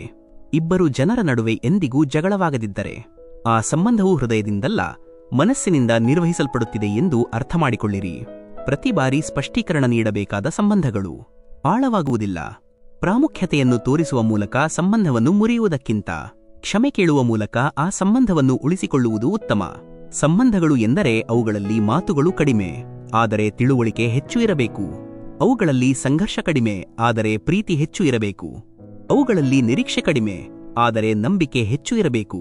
ಸಂಬಂಧವು ಹೃದಯದಿಂದ ಇರಬೇಕು, ಮಾತುಗಳಿಂದಲ್ಲ. ಅಸಮಾಧಾನವು ಮಾತುಗಳಿಂದ ಇರಬೇಕು, ಹೃದಯದಿಂದಲ್ಲ. ನಮ್ಮ ಜೀವನದಲ್ಲಿ ಒಳ್ಳೆಯ ಜನರು ಬರುವುದು ಅದೃಷ್ಟದ ವಿಷಯ, ಆದರೆ ಅವರನ್ನು ಸುರಕ್ಷಿತವಾಗಿ ಇಟ್ಟುಕೊಳ್ಳುವುದು ನಮ್ಮ ಕೌಶಲ್ಯದ ವಿಷಯ. ಪ್ರೀತಿಯ ಸಂಬಂಧ ಎಂದರೆ ಒಬ್ಬ ವ್ಯಕ್ತಿಯಿಂದ ಪ್ರೀತಿಸಲ್ಪಡುವುದು. ಪ್ರೀತಿಯು ಅವಳನ್ನು ಮಂತ್ರಮುಗ್ಧಗೊಳಿಸುತ್ತದೆ. ನಮ್ಮೊಂದಿಗೆ ನಗಲಿ, ಆದರೆ ಎಂದಿಗೂ ನಮ್ಮ ಮೇಲೆ ನಗದಿರಿ. ನಮ್ಮೊಂದಿಗೆ ಅಳಲಿ, ಆದರೆ ನಮ್ಮಿಂದಾಗಿ ಅಳದಿರಿ. ಜೀವನವನ್ನು ಪ್ರೀತಿಸಿ, ಆಗ ಮಾತ್ರ ನೀವು ನಿಮ್ಮನ್ನು ಪ್ರೀತಿಸಲು ಸಾಧ್ಯವಾಗುತ್ತದೆ. ಆಗ ಮಾತ್ರ ಯಾರಾದರೂ ನಿಮ್ಮನ್ನು ಪ್ರೀತಿಸುತ್ತಾರೆ. ಅಂತಹ ಸಂಬಂಧಗಳು ಹೃದಯಗಳಲ್ಲಿ ಪ್ರೀತಿಯಿಂದ ನೆಲೆಸುತ್ತವೆ. ಅಲ್ಲಿ ದ್ವೇಷ ಮತ್ತು ಅಸೂಯೆಗೆ ಸ್ಥಳವಿಲ್ಲ. ನಮ್ಮೆಲ್ಲರ ಜೀವನದಲ್ಲಿ ಸಂಬಂಧಗಳು ಬಹಳ ಮುಖ್ಯ. ಕೆಲವು ಸಂಬಂಧಗಳು ನಮಗೆ ಹುಟ್ಟಿನಿಂದಲೇ ದೊರೆಯುತ್ತವೆ ಮತ್ತು ಕೆಲವು ಸಂಬಂಧಗಳನ್ನು ನಾವೇ ಸೃಷ್ಟಿಸಿಕೊಳ್ಳುತ್ತೇವೆ. ಆದಾಗ್ಯೂ ನಾವು ಪ್ರತಿ ಸಂಬಂಧವನ್ನು ಸಂತೋಷವಾಗಿಡಲು ಸಾಧ್ಯವಿಲ್ಲ, ಅಥವಾ ದುಃಖದ ಸಮಯದಲ್ಲಿ ಎಲ್ಲಾ ಸಂಬಂಧಗಳು ನಮ್ಮೊಂದಿಗೆ ಇರಬೇಕು ಎಂದೂ ಇಲ್ಲ. ಹತ್ತಿರದ ಸಂಬಂಧಗಳಲ್ಲಿಯೂ ಪರಸ್ಪರ ಭಿನ್ನಾಭಿಪ್ರಾಯಗಳಿಂದ ಕಹಿ ಭಾವನೆಗಳು ಹುಟ್ಟಿಕೊಂಡಾಗ ಹಲವು ಬಾರಿ ಅದು ಸಂಬಂಧಗಳ ಮುರಿದು ಬೀಳಲು ಕಾರಣವಾಗುತ್ತದೆ. ಸಂಬಂಧಗಳು ಬಹಳ ಸೂಕ್ಷ್ಮವಾಗಿವೆ. ಅದಕ್ಕಾಗಿಯೇ ನಾವು ನಮ್ಮ ಸಂಬಂಧಗಳನ್ನು ಬಲಪಡಿಸಲು ಮತ್ತು ಅವುಗಳ ಮಹತ್ವವನ್ನು ಅರ್ಥಮಾಡಿಕೊಳ್ಳಲು ಪ್ರಯತ್ನಗಳನ್ನು ಮಾಡಬೇಕು. ನಿಮ್ಮ ಸಂಬಂಧಗಳನ್ನು ಮಳೆಯಂತೆ ಮಾಡಬೇಡಿ. ಒಂದು ಕಾಲದಲ್ಲಿ ಒಂದು ರಾಜ್ಯದ ರಾಜನಿದ್ದನು. ಅವನು ಬೇಟೆಯಾಡಲು ಬಹಳ ಇಷ್ಟಪಡುತ್ತಿದ್ದನು. ಒಂದು ದಿನ ರಾಜನು ತನ್ನ ಮುಖ್ಯಸ್ಥ ಮತ್ತು ಕೆಲವು ಸೈನಿಕರೊಂದಿಗೆ ಬೇಟೆಗಾಗಿ ಕಾಡಿಗೆ ಹೋದನು. ಬೇಟೆಯನ್ನು ಹುಡುಕುತ್ತಾ ಅವರು ಬಹಳ ದೂರ ಪ್ರಯಾಣಿಸುತ್ತಾರೆ. ಬಹಳ ದೂರ ನಡೆದ ನಂತರ ಎಲ್ಲರಿಗೂ ಬಾಯಾರಿಕೆ ಉಂಟಾಗಲು ಪ್ರಾರಂಭಿಸಿತು. ಎಲ್ಲರೂ ಕಾಡಿನಲ್ಲಿ ನೀರಿಗಾಗಿ ಹುಡುಕಲು ಪ್ರಾರಂಭಿಸಿದರು. ಆಗ ಒಬ್ಬ ಸೈನಿಕನು ದಾರಿಯಲ್ಲಿ ಒಂದು ಬಾವಿಯನ್ನು ನೋಡಿದನು. ಅಲ್ಲಿಂದ ನಾವು ನಮ್ಮ ಬಾಯಾರಿಕೆಯನ್ನು ನೀಗಿಸಿಕೊಳ್ಳಬಹುದು ಎಂದು ಸೈನಿಕ ರಾಜನಿಗೆ ತಿಳಿಸಿದನು. ಅಲ್ಲಿಂದ ತನಗಾಗಿ ನೀರನ್ನು ತರಲು ರಾಜನು ಸೈನಿಕನಿಗೆ ಆದೇಶ ನೀಡಿದನು. ರಾಜನ ಆಜ್ಞೆಯನ್ನು ಅನುಸರಿಸಿ ಸೈನಿಕನು ಆ ಬಾವಿಯ ಬಳಿಗೆ ಹೋದನು. ಅಲ್ಲಿ ಸೈನಿಕನು ನೋಡಿದನು, ಒಬ್ಬ ಕುರುಡ ಮುದುಕನು ಹಾದು ಹೋಗುವ ಜನರಿಗೆ ನೀರನ್ನು ಬಡಿಸುತ್ತಿದ್ದನು. ಆ ಸೈನಿಕನು ಆ ಕುರುಡ ಮುದುಕನ ಬಳಿಗೆ ಹೋಗಿ, ನೀರು ಬಡಿಸುವವನೇ, ನಮಗೂ ಸ್ವಲ್ಪ ನೀರು ಕುಡಿ ಎಂದು ಕೇಳಿದನು. ಇದನ್ನು ಕೇಳಿ ಮುದುಕನು, ಇಲ್ಲಿಂದ ಹೋಗು ಮೂರ್ಖ, ನಾನು ಅಂತಹ ಜನರಿಗೆ ನೀರನ್ನು ಕೊಡುವುದಿಲ್ಲ ಎಂದು ಉತ್ತರಿಸಿದನು. ಇದನ್ನು ಕೇಳಿದ ಸೈನಿಕನು ತಕ್ಷಣವೇ ಅಲ್ಲಿಂದ ಹೊರಟನು. ಸೈನಿಕನು ಈ ವಿಷಯವನ್ನು ಹೋಗಿ ರಾಜನ ಮುಖ್ಯಸ್ಥನಿಗೆ ಹೇಳಿದನು. ನಂತರ ಮುಖ್ಯಸ್ಥನು ಆ ಕುರುಡ ಮುದುಕನ ಬಳಿಗೆ ಹೋಗಿ, ಮುದುಕ, ನಮಗೆ ಬಾಯಾರಿಕೆಯಾಗಿದೆ, ನಮಗೆ ಒಂದು ಲೋಟ ನೀರು ಕೊಡಿ ಎಂದು ಕೇಳಿದನು. ಇದನ್ನು ಕೇಳಿ ಕುರುಡ ಮುದುಕನು ಮತ್ತೆ ನೀರು ಕೊಡಲು ನಿರಾಕರಿಸಿದನು. ರಾಜನಿಗೆ ಬಾಯಾರಿಕೆ ಹೆಚ್ಚಾಗುತ್ತಿತ್ತು. ನೀರಿನ ಬಗ್ಗೆ ತನ್ನ ಮುಖ್ಯಸ್ಥನನ್ನು ಕೇಳಿದಾಗ, ಮುಖ್ಯಸ್ಥನು ಆ ಬಾವಿಯ ಬಳಿ ಒಬ್ಬ ಕುರುಡ ಮುದುಕನಿದ್ದಾನೆ, ಅವನು ನೀರು ಕೊಡಲು ನಿರಾಕರಿಸುತ್ತಿದ್ದಾನೆ ಎಂದು ರಾಜನಿಗೆ ತಿಳಿಸಿದನು. ಇದನ್ನು ಕೇಳಿ ರಾಜನು ತನ್ನ ಸೈನಿಕ ಮತ್ತು ಮುಖ್ಯಸ್ಥನೊಂದಿಗೆ ಆ ಕುರುಡ ಮುದುಕನ ಬಳಿಗೆ ಹೋದನು. ರಾಜನು ಆ ವ್ಯಕ್ತಿಗೆ, ಬಾಬಾಜಿ, ನನಗೆ ತುಂಬಾ ಬಾಯಾರಿಕೆಯಾಗಿದೆ, ಮತ್ತು ನನ್ನ ಗಂಟಲು ಒಣಗುತ್ತಿದೆ. ನೀವು ನನಗೆ ಕುಡಿಯಲು ಸ್ವಲ್ಪ ನೀರು ಕೊಟ್ಟರೆ ಅದು ನಿಮಗೆ ದೊಡ್ಡ ಉಪಕಾರವಾಗುತ್ತದೆ ಎಂದು ಹೇಳಿದನು. ಇದನ್ನು ಕೇಳಿ ಕುರುಡನು ರಾಜನಿಗೆ, ನೀವು ಕುಳಿತುಕೊಳ್ಳಿರಿ, ನಾನು ನಿಮಗೆ ಈಗಲೇ ಕುಡಿಯಲು ನೀರು ಕೊಡುತ್ತೇನೆ ಎಂದನು. ನಂತರ ಮುದುಕನು ಗೌರವಪೂರ್ವಕವಾಗಿ ಮೊದಲು ರಾಜನನ್ನು ಕುಳ್ಳಿರಿಸಿ ನೀರನ್ನು ನೀಡಿದನು. ನೀರನ್ನು ಕುಡಿದ ನಂತರ ರಾಜನು ಮುದುಕನನ್ನು, ಅವನು ರಾಜ ಮತ್ತು ನಾನು ರಾಜನೆಂದು ನಿಮಗೆ ಹೇಗೆ ತಿಳಿಯಿತು ಎಂದು ಕೇಳಿದನು. ಆಗ ಆ ವ್ಯಕ್ತಿಯು ಅತ್ಯಂತ ಒಳ್ಳೆಯ ಮಾತುಗಳಲ್ಲಿ ಉತ್ತರಿಸಿದನು. ವ್ಯಕ್ತಿಯನ್ನು ಗುರುತಿಸಲು ಕಣ್ಣುಗಳ ಅಗತ್ಯವಿಲ್ಲ, ಅವನ ಮಾತನಾಡುವ ಶೈಲಿಯೇ ಅವನ ನಿಜವಾದ ಗುರುತು ಎಂದು ಮುದುಕನು ಹೇಳಿದನು. ಇದನ್ನು ಕೇಳಿ ಅಲ್ಲಿ ಉಪಸ್ಥಿತರಿದ್ದ ಮುಖ್ಯಸ್ಥ ಮತ್ತು ಸೈನಿಕರು ನಾಚಿಕೆಪಟ್ಟರು. ಜೀವನದಲ್ಲಿ ಮಾತನಾಡುವ ಶೈಲಿಗಿಂತ ಮುಖ್ಯವಾದುದು ಬೇರೇನೂ ಇಲ್ಲ ಎಂದು ಇದು ನಮಗೆ ಸ್ಫೂರ್ತಿ ನೀಡುತ್ತದೆ. ನಮ್ಮಲ್ಲಿ ಉತ್ತಮವಾದ ಮಾತು ಮತ್ತು ಮಾತನಾಡುವ ರೀತಿ ಇದ್ದರೆ ನಾವು ಜೀವನದಲ್ಲಿ ಬಯಸಿದ್ದೆಲ್ಲವನ್ನೂ ಸಾಧಿಸಬಹುದು. ಪ್ರತಿಯೊಬ್ಬ ಸ್ನೇಹಿತನೂ ನಮ್ಮೊಳಗೆ ಒಂದು ಜಗತ್ತನ್ನು ಪ್ರತಿನಿಧಿಸುತ್ತಾನೆ. ಸ್ನೇಹಿತರು ಬರುವವರೆಗೆ ಆ ಜಗತ್ತು ಹುಟ್ಟುವುದಿಲ್ಲ ಮತ್ತು ಅವರ ಆಗಮನದಿಂದ ಮಾತ್ರ ಹೊಸ ಜಗತ್ತು ಹುಟ್ಟುತ್ತದೆ. ನಿಜವಾದ ಸ್ನೇಹಿತನು ಇಡೀ ಜಗತ್ತಿಗೆ ಇದ್ದಂತೆ. ಕೆಲವು ಸಂಬಂಧಗಳು ನೀವು ಹೋದ ನಂತರವೂ ನಿಮ್ಮೊಂದಿಗೆ ಇರುತ್ತವೆ. ಕೆಲವು ಸಂಬಂಧಗಳು ಜನ್ಮದಿಂದಲೇ ಸಂಪರ್ಕಗೊಂಡಿರುತ್ತವೆ ಮತ್ತು ಜೀವನದುದ್ದಕ್ಕೂ ಇರುತ್ತವೆ ಮತ್ತು ನಮ್ಮ ಜೀವನದ ಪ್ರತಿ ಸಂತೋಷ ಮತ್ತು ದುಃಖದಲ್ಲಿ ನಮ್ಮೊಂದಿಗೆ ನಿಲ್ಲುತ್ತವೆ. ಕೆಲವು ಸಂಬಂಧಗಳಿವೆ, ಅವುಗಳೊಂದಿಗೆ ನಾವು ಭಾವನಾತ್ಮಕವಾಗಿ ಸಂಪರ್ಕ ಹೊಂದಿದ್ದೇವೆ ಮತ್ತು ಅವುಗಳನ್ನು ಹೊಂದಿರುವುದರಿಂದ ಮಾತ್ರ ಪ್ರತಿಯೊಂದು ಕಷ್ಟ ಮತ್ತು ಸವಾಲನ್ನು ಎದುರಿಸುವ ಧೈರ್ಯ ಸಿಗುತ್ತದೆ ಮತ್ತು ಅದು ನಮ್ಮನ್ನು ಮುಂದುವರಿಯಲು ಪ್ರೋತ್ಸಾಹಿಸುತ್ತದೆ. ನಾವು ಯಾರಿಂದ ಪ್ರೀತಿಯನ್ನು ನಿರೀಕ್ಷಿಸುತ್ತೇವೆಯೋ ಆ ವ್ಯಕ್ತಿಯೊಂದಿಗೆ ಮಾತ್ರ ನಾವು ಹೋರಾಡುತ್ತೇವೆ. ಆ ನಿರೀಕ್ಷೆ ಕೊನೆಗೊಂಡ ದಿನ ಹೋರಾಟವೂ ಕೊನೆಗೊಳ್ಳುತ್ತದೆ. ಇದು ಬಹಳ ಚಿಕ್ಕ ವಿಷಯ, ಆದರೆ ಸತ್ಯವೇನೆಂದರೆ ನಾವು ಎಲ್ಲರೊಂದಿಗೆ ಸಂಬಂಧಗಳನ್ನು ಉಳಿಸಿಕೊಳ್ಳಬೇಕು. ಯಾರಿಂದಲೂ ನಿರೀಕ್ಷೆಗಳನ್ನು ಇಡಬಾರದು. ಸುಳ್ಳು ಹೇಳುವವನ ಮಾತುಗಳು ಹೆಚ್ಚಾಗಿ ಸಿಹಿಯಾಗಿರುತ್ತವೆ ಮತ್ತು ಸತ್ಯ ಹೇಳುವವನ ಮಾತುಗಳು ಕಹಿಯಾಗಿರುತ್ತವೆ. ಇದು ಮೌಲ್ಯಗಳು ಮತ್ತು ಅಭ್ಯಾಸಗಳ ವಿಷಯ. ಇಲ್ಲದಿದ್ದರೆ ಕೇಳುವ ಸಾಮರ್ಥ್ಯ ಮತ್ತು ಹೇಳುವ ಸಾಮರ್ಥ್ಯ ಎರಡನ್ನೂ ಹೊಂದಿರುವವರು ಇರುತ್ತಾರೆ. ಸಂಬಂಧಗಳು ಎಂದಿಗೂ ತಾವಾಗಿಯೇ ಮುರಿಯುವುದಿಲ್ಲ. ತಪ್ಪು ತಿಳುವಳಿಕೆ ಮತ್ತು ಅಹಂಕಾರ ಅವುಗಳನ್ನು ಮುರಿಯುತ್ತವೆ. ನಾವಿಲ್ಲಿ ನಗುವುದರಿಂದ ನಮ್ಮ ದುಃಖವನ್ನು ಎಲ್ಲರೂ ಅರ್ಥ ಮಾಡಿಕೊಳ್ಳಲು ಸಾಧ್ಯವಿಲ್ಲ. ಯಾರಾದರೂ ಉಗುಳುವಷ್ಟು ಕಹಿಯಾಗಿರಬೇಡಿ ಅಥವಾ ಯಾರಾದರೂ ನಿಮ್ಮನ್ನು ನುಂಗುವಷ್ಟು ಸಿಹಿಯಾಗಿರಬೇಡಿ. ಸಂಬಂಧಗಳು ನಮ್ಮ ಜೀವನ ಚಕ್ರವನ್ನು ಸುಲಭ ಮತ್ತು ಯಶಸ್ವಿಯಾಗಿ ಮಾಡಲು ಸಹಾಯ ಮಾಡುತ್ತವೆ. ಅದಕ್ಕಾಗಿಯೇ ನಾವೆಲ್ಲರೂ ನಮ್ಮ ಜೀವನದ ಪ್ರತಿ ಸಂಬಂಧವನ್ನು ಸಂಪೂರ್ಣ ಪ್ರಾಮಾಣಿಕತೆ ಮತ್ತು ಸತ್ಯದಿಂದ ನಿರ್ವಹಿಸಬೇಕು. ಅದು ತಂದೆ ತಾಯಿಯ ಸಂಬಂಧವಿರಲಿ, ಗಂಡ ಹೆಂಡತಿಯ ಸಂಬಂಧವಿರಲಿ, ಒಡಹುಟ್ಟಿದವರ ಸಂಬಂಧವಿರಲಿ ಅಥವಾ ಸ್ನೇಹ ಸಂಬಂಧವಿರಲಿ. ನಾವು ಯಾವಾಗಲೂ ಇವುಗಳನ್ನು ಕಾಪಾಡಿಕೊಳ್ಳಬೇಕು, ಸಂಬಂಧಗಳನ್ನು ಗೌರವಿಸಬೇಕು ಮತ್ತು ಅವುಗಳ ಮಹತ್ವವನ್ನು ಅರ್ಥಮಾಡಿಕೊಂಡು ಸಂಬಂಧಗಳನ್ನು ಬಲಪಡಿಸಲು ಪ್ರಯತ್ನಿಸುತ್ತಲೇ ಇರಬೇಕು. ಯಾವುದೇ ಸಂಬಂಧವನ್ನು ನಿರ್ಮಿಸುವುದು ಮಣ್ಣಿನ ಮೇಲೆ ಬರೆಯುವಷ್ಟು ಸುಲಭ, ಆದರೆ ಅದನ್ನು ನಿರ್ವಹಿಸುವುದು ನೀರಿನ ಮೇಲೆ ಬರೆಯುವಷ್ಟು ಕಷ್ಟ. ನೀವು ಪ್ರೀತಿಗೆ ಯೋಗ್ಯರಾಗಲು ಬಯಸಿದರೆ ಪ್ರೀತಿಸಿರಿ ಮತ್ತು ಪ್ರೀತಿಸುವಂತವರಾಗಿರಿ. ನೀವು ಹೇಳಿದ ಮಾತುಗಳನ್ನು ಜನರು ಮರೆಯಬಹುದು, ಆದರೆ ನೀವು ಅವರಿಗೆ ಹೇಗೆ ಭಾವನೆ ಮೂಡಿಸಿದ್ದೀರಿ ಎಂಬುದನ್ನು ಅವರು ಎಂದಿಗೂ ಮರೆಯುವುದಿಲ್ಲ. ನಾವೆಲ್ಲರೂ ಯಾವುದೋ ಒಂದು ರೀತಿಯಲ್ಲಿ ಪ್ರತಿ ಸಂಬಂಧಕ್ಕೆ ಭಾವನಾತ್ಮಕವಾಗಿ ಜೋಡಿಸಲ್ಪಟ್ಟಿದ್ದೇವೆ. ಸರಿ ಮತ್ತು ತಪ್ಪುಗಳ ನಡುವೆ ವ್ಯತ್ಯಾಸವನ್ನು ಗುರುತಿಸುವುದು ಕಷ್ಟ. ನಾವು ಒಳ್ಳೆಯದು ಮತ್ತು ಕೆಟ್ಟದರ ಚಕ್ರದಲ್ಲಿ ಸಿಲುಕಿಕೊಳ್ಳುತ್ತೇವೆ. ಇದರಿಂದ ಸಂಬಂಧಗಳು ಹಾಳಾಗುತ್ತವೆ. ಇದರಿಂದ ಜನರು ತೀವ್ರವಾಗಿ ಮುರಿದು ಹೋಗುತ್ತಾರೆ. ಅದೇ ಸಮಯದಲ್ಲಿ ಹಲವು ಬಾರಿ ಜನರು ಮುರಿದ ಸಂಬಂಧಗಳಿಂದಾಗಿ ಖಿನ್ನತೆಗೆ ಬಲಿಯಾಗುತ್ತಾರೆ. ಅದಕ್ಕಾಗಿಯೇ ಅಂತಹ ಪರಿಸ್ಥಿತಿ ಬರಬಾರದು ಮತ್ತು ನಾವು ಸಮಯಕ್ಕೆ ಸರಿಯಾಗಿ ಸಂಬಂಧಗಳಿಗೆ ಮೌಲ್ಯ ನೀಡಲು ಕಲಿಯಬೇಕು. ನಾವು ನಮ್ಮ ಸಂಬಂಧಗಳನ್ನು ಹೆಚ್ಚು ಸುಂದರವಾಗಿಸಲು ಪ್ರಯತ್ನಿಸಬೇಕು. ಇಲ್ಲಿಂದ ಕಥೆಯ ನಂತರದ ಉಪದೇಶಗಳ ಪುನರಾವರ್ತನೆ ಮತ್ತು ದೃಢೀಕರಣ ಆರಂಭವಾಗುತ್ತದೆ. ನಿರೂಪಣೆಯನ್ನು ಇನ್ನಷ್ಟು ಆಳ ಮತ್ತು ಸುಧಾರಣೆಯೊಂದಿಗೆ ಮುಂದುವರಿಸಲಾಗಿದೆ. ಶ್ರೀಕೃಷ್ಣನು ಪುನಃ ಹೇಳುವಂತೆ ಪ್ರತಿಯೊಬ್ಬ ವ್ಯಕ್ತಿಯು ತಪ್ಪುಗಳನ್ನು ಮಾಡುತ್ತಾನೆ, ಆದರೆ ಶುದ್ಧ ಹೃದಯವನ್ನು ಹೊಂದಿರುವ ಮತ್ತು ಜೀವನದ ಸಂಬಂಧಗಳನ್ನು ಕಳೆದುಕೊಳ್ಳಲು ಬಯಸದ ವ್ಯಕ್ತಿ ಮಾತ್ರ ಸುಧಾರಿಸುತ್ತಾನೆ. ಯಾರ ಮೇಲಾದರೂ ಇಟ್ಟ ನಿರೀಕ್ಷೆಗಳು ದೊಡ್ಡ ಹೊಡೆತ ನೀಡುತ್ತವೆ. ಕೆಲವೊಮ್ಮೆ ಒಬ್ಬ ವ್ಯಕ್ತಿಯು ಒಡೆಯುವುದಿಲ್ಲ ಅಥವಾ ಛಿದ್ರವಾಗುವುದಿಲ್ಲ, ಅವನು ಕೇವಲ ಸೋತು ಹೋಗುತ್ತಾನೆ. ಕೆಲವೊಮ್ಮೆ ತನ್ನಿಂದಲೇ, ಕೆಲವೊಮ್ಮೆ ಅದೃಷ್ಟದಿಂದ ಮತ್ತು ಕೆಲವೊಮ್ಮೆ ತನ್ನ ಪ್ರೀತಿಪಾತ್ರರಿಂದ. ಪ್ರತಿ ಜೀವಿತಾವಧಿಯಲ್ಲಿಯೂ ನಿಮಗಾಗಿ ಸಮಯ ನೀಡಿರಿ, ಏಕೆಂದರೆ ಮೊದಲ ಅಗತ್ಯ ನೀವೇ ಆಗಿದ್ದೀರಿ. ನೀವು ಅಗತ್ಯಕ್ಕಿಂತ ಹೆಚ್ಚು ಒಳ್ಳೆಯವರಾದರೆ ನಿಮ್ಮನ್ನು ಅತಿಯಾಗಿ ಬಳಸಿಕೊಳ್ಳುತ್ತಾರೆ ಎಂಬುದನ್ನು ನೆನಪಿಡಿ. ಸಂಬಂಧಗಳು ಎಷ್ಟು ಕೆಟ್ಟದಾಗಿದ್ದರೂ ಅವುಗಳನ್ನು ಎಂದಿಗೂ ಮುರಿಯಬೇಡಿ, ಏಕೆಂದರೆ ಕೊಳಕು ನೀರು ಬಾಯಾರಿಕೆಯನ್ನು ನೀಗಿಸಲು ಉಪಯುಕ್ತವಲ್ಲ, ಆದರೆ ಬೆಂಕಿ ನಂದಿಸಲು ಅದು ಖಂಡಿತವಾಗಿಯೂ ಉಪಯುಕ್ತ. ಜಗತ್ತು ನಿಮ್ಮನ್ನು ತೊಂದರೆಗೆ ಸಿಲುಕಿಸಿದಾಗಲೆಲ್ಲ ದೇವರಿಗೆ ಸಾವಿರಾರು ಮಾರ್ಗಗಳನ್ನು ಕಂಡುಕೊಳ್ಳುತ್ತೇವೆ. ನಂಬುವವನಿಗಿಂತ ಮೋಸ ಮಾಡುವವನು ಹೆಚ್ಚು ಮೂರ್ಖ. ಸಣ್ಣ ಸ್ವಾರ್ಥಕ್ಕಾಗಿ ಒಬ್ಬ ವ್ಯಕ್ತಿಯನ್ನು ಕಳೆದುಕೊಳ್ಳುವವನು ಅವನು. ನೀರಿನಂತೆ ಒಳ್ಳೆಯದನ್ನು ಮಾಡುತ್ತಲೇ ಇರಿ. ಕೆಟ್ಟತನವು ತಾನಾಗಿಯೇ ಕಸದಂತೆ ಕೊಚ್ಚಿ ಹೋಗುತ್ತದೆ. ಕನಸು ಕಾಣಲು ಇಷ್ಟಪಡುವವರಿಗೆ ಅವರ ರಾತ್ರಿಗಳು ಕಡಿಮೆಯಾಗುತ್ತವೆ ಮತ್ತು ತಮ್ಮ ಕನಸುಗಳನ್ನು ನನಸಾಗಿಸಲು ಇಷ್ಟಪಡುವವರಿಗೆ ಅವರ ದಿನಗಳು ಕಡಿಮೆಯಾಗುತ್ತವೆ. ಯಾರಾದರೂ ಅಭ್ಯಾಸವನ್ನು ನೋಡಬೇಕೆಂದರೆ ಅವರಿಗೆ ಗೌರವ ನೀಡಿರಿ ಮತ್ತು ಯಾರದ್ದಾದರೂ ಸ್ವಭಾವವನ್ನು ನೋಡಬೇಕೆಂದರೆ ಅವರಿಗೆ ಸ್ವಾತಂತ್ರ್ಯ ನೀಡಿರಿ. ಪ್ರತಿ ಮನುಷ್ಯನಲ್ಲಿ ಯಾವುದಾದರೂ ಪ್ರತಿಭೆ ಖಂಡಿತ ಇರುತ್ತದೆ, ಆದರೆ ಜನರು ಇತರರಂತೆ ಆಗಲು ಅದನ್ನು ನಾಶ ಮಾಡುತ್ತಾರೆ. ಜನರು ನಿಮ್ಮನ್ನು ಕರೆಯಲು ಸಾಧ್ಯವಾಗದಷ್ಟು ದುಬಾರಿಯಾಗಬೇಡಿ ಮತ್ತು ಜನರು ನಿಮ್ಮನ್ನು ಕುಣಿಸುವಷ್ಟು ಅಗ್ಗವಾಗಬೇಡಿ. ಮೌನಗಳು ಎಂದಿಗೂ ಮಾತಿಲ್ಲದವಲ್ಲ. ಕೆಲವು ನೋವುಗಳು ಈ ದಿನಗಳಲ್ಲಿ ನಿಮ್ಮ ಧ್ವನಿಯನ್ನು ಕಸಿದುಕೊಳ್ಳುತ್ತವೆ. ಜನರು ನಿಮ್ಮ ಒಂದು ತಪ್ಪಿಗಾಗಿ ನಿಮ್ಮ ಎಲ್ಲಾ ಒಳ್ಳೆಯ ಗುಣಗಳನ್ನು ಮರೆತುಬಿಡುತ್ತಾರೆ. ನೀವು ಜನರನ್ನು ಹೆಚ್ಚು ವಿವರಿಸಲು ಪ್ರಯತ್ನಿಸಿದಷ್ಟು ನಿಮಗೆ ಒಂಟಿತನ ಹೆಚ್ಚು ಅನಿಸುತ್ತದೆ. ಜೀವನದುದ್ದಕ್ಕೂ ನಮ್ಮೊಂದಿಗೆ ಇರುತ್ತಾರೆ ಎಂದು ಭಾವಿಸಿದ ಸಂಬಂಧಗಳು ಕೊನೆಗೊಳ್ಳುತ್ತವೆ. ಶ್ರೀಕೃಷ್ಣನು ಹೇಳುವಂತೆ, ಅಹಂಕಾರವು ಯಾವುದಕ್ಕಾದರೂ ಅಂಟಿಕೊಂಡರೆ ಅದು ಅದನ್ನು ನಾಶ ಮಾಡಿದ ನಂತರವೇ ನಮ್ಮನ್ನು ಬಿಟ್ಟು ಹೋಗುತ್ತದೆ. ಬಿಡುವಿನ ಸಮಯದಲ್ಲಿ ಪ್ರತಿಯೊಬ್ಬರೂ ನಿಮ್ಮೊಂದಿಗೆ ಮಾತನಾಡುತ್ತಾರೆ. ಯಾರಾದರೂ ನಿಮ್ಮೊಂದಿಗೆ ಮಾತನಾಡಲು ತಮ್ಮ ಎಲ್ಲಾ ಸಮಯವನ್ನು ಮುಕ್ತಗೊಳಿಸಿದಾಗ ಪ್ರೀತಿ ಉಂಟಾಗುತ್ತದೆ. ಎಲ್ಲವೂ ಸರಿ ಹೋಗುವವರೆಗೆ ನೀವು ಕಾಯುತ್ತಿದ್ದರೆ ನೀವು ಅಲ್ಲಿಯೇ ಕುಳಿತಿರುತ್ತೀರಿ. ಧೈರ್ಯ ಮಾಡಿರಿ. ನೀವೇ ಎದ್ದು ನಿಂತು ನಿಮ್ಮ ಜೀವನದಲ್ಲಿ ಎಲ್ಲವನ್ನೂ ಸರಿಪಡಿಸಿ. ಜನರು ನಿಮ್ಮನ್ನು ಗುರುತಿಸುವುದನ್ನು ಮರೆಯುವ ಮೊದಲು ನೀವು ಎಲ್ಲೋ ನಿಮ್ಮದೇ ಆದ ಗುರುತನ್ನು ಸೃಷ್ಟಿಸಿಕೊಳ್ಳಬೇಕು. ದೇವರು ಸ್ವತಃ ನಮ್ಮ ಒಳಿತಿಗಾಗಿ ಸಂಬಂಧಗಳನ್ನು ಮುರಿದು ಹಾಕಿದ್ದೇವೆ. ಇದರಿಂದ ನಮ್ಮ ಜೀವನದಲ್ಲಿ ಇನ್ನೂ ಹೆಚ್ಚಿನ ಸಂತೋಷ ಮತ್ತು ಸಮೃದ್ಧಿ ಬರಬಹುದು. ಎಲ್ಲದಕ್ಕೂ ಕಥೆಯ ಅಂತ್ಯವೇ ಅಗತ್ಯವಿಲ್ಲ. ಹೊಸ ಅಧ್ಯಾಯವು ತುಂಬಾ ಸುಂದರವಾಗಿರಬಹುದು. ಜೀವನದಲ್ಲಿ ಅತ್ಯಂತ ಸಂತೋಷವಾಗಿರುವ ಜನರು ಯಾರು ಎಂದರೆ ಇತರರಿಂದ ಯಾವುದೇ ನಿರೀಕ್ಷೆ ಈಡೇರಲು ಸಾಧ್ಯವಿಲ್ಲ ಎಂದು ಅರ್ಥಮಾಡಿಕೊಂಡಿರುವವರು. ಕೇವಲ ನಿಮ್ಮ ಮೇಲೆ ನಂಬಿಕೆ ಇರುವುದು ಪ್ರಯೋಜನಕಾರಿಯಲ್ಲ. ನಮ್ಮ ನಿರೀಕ್ಷೆಗಳು ನಮ್ಮ ಮೇಲೆ ಅವಲಂಬಿತವಾದಾಗ ನಮ್ಮ ಕಾರ್ಯಗಳ ಮೇಲೆ ನಮಗೆ ಹೆಚ್ಚಿನ ವಿಶ್ವಾಸವಿರುತ್ತದೆ. ಇದು ನಮ್ಮ ಜೀವನವನ್ನು ಹೆಚ್ಚು ತೃಪ್ತಿ ಮತ್ತು ಸಂವೇದನಾಶೀಲವಾಗಿಸುತ್ತದೆ.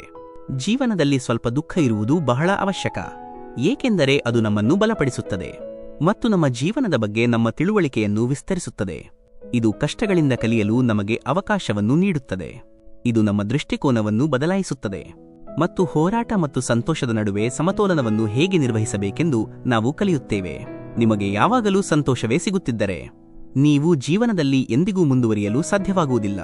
ಒಬ್ಬ ಮನುಷ್ಯ ಏನು ಮಾಡಲು ಸಾಧ್ಯ ಎಂದು ಮನುಷ್ಯರು ಆಲೋಚಿಸುವುದು ಒಂದು ತಪ್ಪು ಆಲೋಚನೆ. ಆದರೆ ಕೇವಲ ಸೂರ್ಯನನ್ನು ನೋಡಿರಿ, ಅವನು ಒಬ್ಬನೇ ಇಡೀ ಜಗತ್ತನ್ನು ಬೆಳಗಿಸುತ್ತಾನೆ. ಯಾರಿಗೆ ಎಲ್ಲವೂ ಒಳ್ಳೆಯದು ಸಿಗುತ್ತದೆಯೋ ಅವರು ಅದೃಷ್ಟವಂತರಲ್ಲ, ಆದರೆ ತಮಗೆ ಏನು ಸಿಗುತ್ತದೆಯೋ ಅದನ್ನು ಒಳ್ಳೆಯದಾಗಿ ಪರಿವರ್ತಿಸುವವರೇ ನಿಜವಾದ ಅದೃಷ್ಟವಂತರು. ಗೀತೆಯಲ್ಲಿ ಬರೆದಿರುವಂತೆ ಮನುಷ್ಯನ ಅಗತ್ಯಗಳು ಬದಲಾದಾಗ ಅವನ ಮಾತನಾಡುವ ರೀತಿ ಕೂಡ ಬದಲಾಗುತ್ತದೆ. ಲಾಭವು ಅತ್ಯಂತ ಕೆಳಮಟ್ಟದ ವಿಷಯ. ಜನರು ಅದನ್ನು ಆಯ್ದುಕೊಂಡು ಸಂಗ್ರಹಿಸುತ್ತಲೇ ಇರುತ್ತಾರೆ.